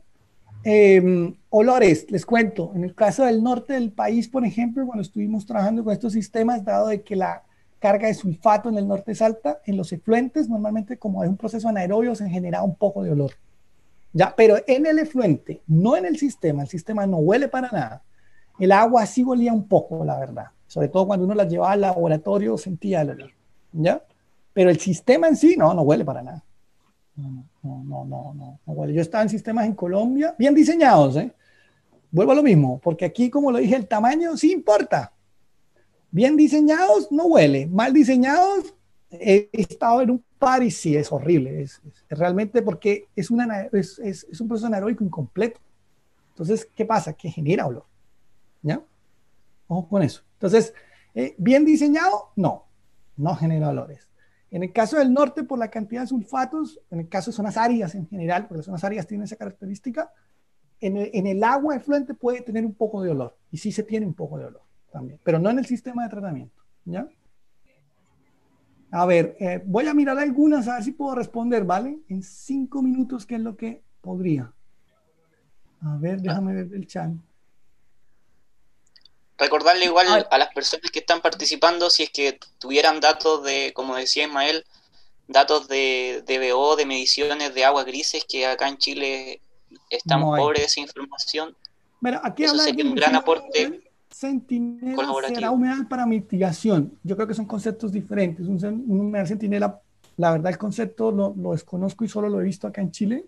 Es como para estudiar efectos sobre sistemas naturales, no para mitigar. El humedal de mitigar es el que se concibe específicamente para prevenir contaminación que ingresa a un sistema natural. Creo que son cosas diferentes, ¿ya? Vamos a ver ese punto. Preguntan igual sobre el tratamiento de riles con alta carga orgánica. Eso Gladys la actividad pasada decía que no era recomendable tener alta carga orgánica para humedales por el balance de emisión de gases de efecto invernadero. Exactamente, y lo que se recomienda es tener un pretratamiento previo para disminuir la carga orgánica que entra al humedal. Eso es un poco lo que tú dices, lo que comentas, ¿no? Hay una pregunta sobre plantas para humedales en Bangipuji. Miren, una planta que puede servir en todo el país, la Chonopletus californicus, alguien lo comentó por acá. Esa funciona bastante bien, ¿ya? Que esa es como la planta de tallo trígono que ustedes ven en las riberas de los lagos. Bangipuji, yo no me acuerdo bien, pero creo que hay lagos cerca. La persona que está preguntando, fíjese qué vegetación hay en los lagos y esa vegetación le puede servir para un sistema construido. Deberían tolerar contaminación, creo yo, ¿vale? Hay otra persona que pregunta, ¿es posible que un humedal bueno, ya lo respondí, lo de Rodrigo,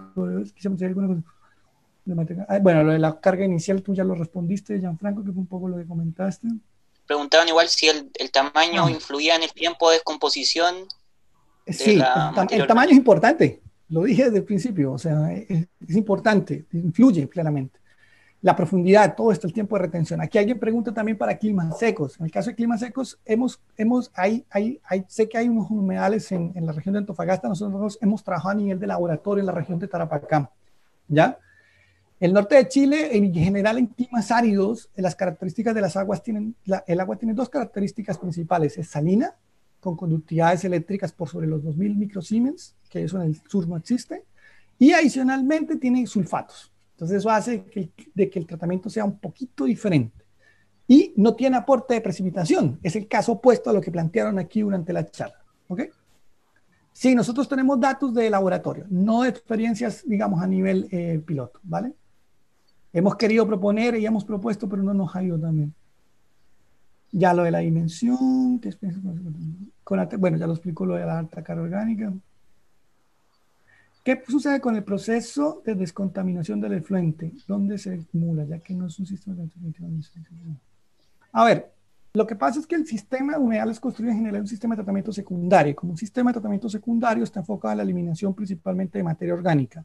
En el caso de los nutrientes, tú puedes potenciar un humedal utilizando medios especiales o haciendo configuración de diferentes tipos de humedales para eliminar principalmente nitrógeno. Eso se ha hecho. En el caso del fósforo, regularmente, por lo menos en el caso de ANES, se hace por precipitación.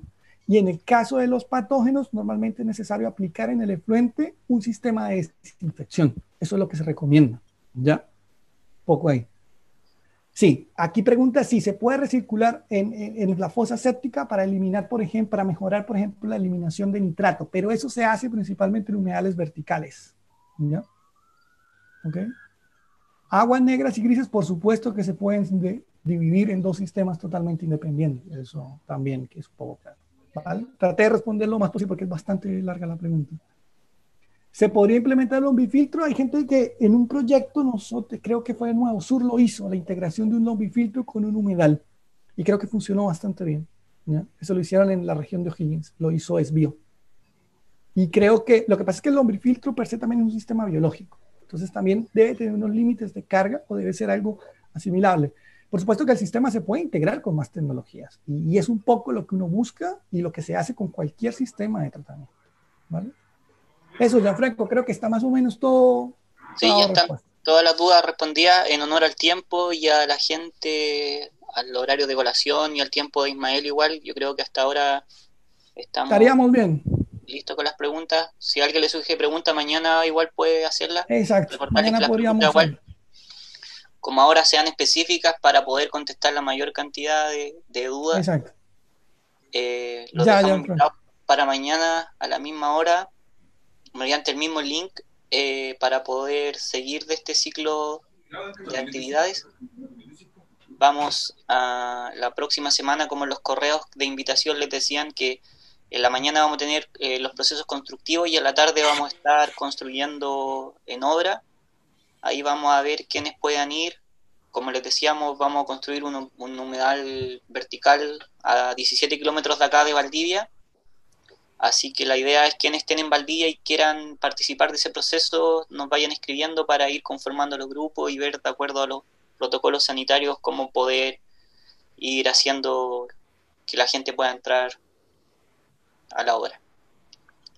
Así que eso, pues, muchísimas gracias por asistir. Recordarles que este ciclo de actividad igual es dentro de un gran proyecto de validación. Luego de tener los humedales construidos tenemos que validarlos, medir y retroalimentarnos de todos los conocimientos que tengan ustedes, que el aporte que nos va a ser Gianfranco, una cosa solo para agregar que Gianfranco lo sabe. Nosotros estamos diseñando para aguas grises. Para aguas grises información en el país es prácticamente inexistente. Hemos tenido que hacer muchos supuestos para poder tener los dimensionamientos que hemos querido. Y claro, ahora necesitamos validarlas, ¿no? Y eso es un poco lo que estamos tratando de hacer con el proyecto. Claro. Así que muchísimas gracias. Literatura les vamos a hacer llegar mediante correo electrónico masivo en algún momento. Esta presentación, al igual que todas las presentaciones anteriores desde el lanzamiento, están siendo editadas y subidas al canal de YouTube del Centro de Humedales del Río Cruce, donde pueden tener acceso libre. Así es que quienes han perdido la clase anterior de Gladys, que era sobre caracterización de aguas grises, le hacemos la invitación a que pueda ver esa cápsula y poder nivelar el conocimiento hacia adelante. Así que nos despedimos. Muchas gracias, Ismael, por tu tiempo. Gracias a todas y a todos por participar. Y nos estamos viendo mañana. Saludos a todos. Gracias. Chao, gracias. Chao, muchas gracias. Chao, muchas gracias. Muchas gracias. Chao.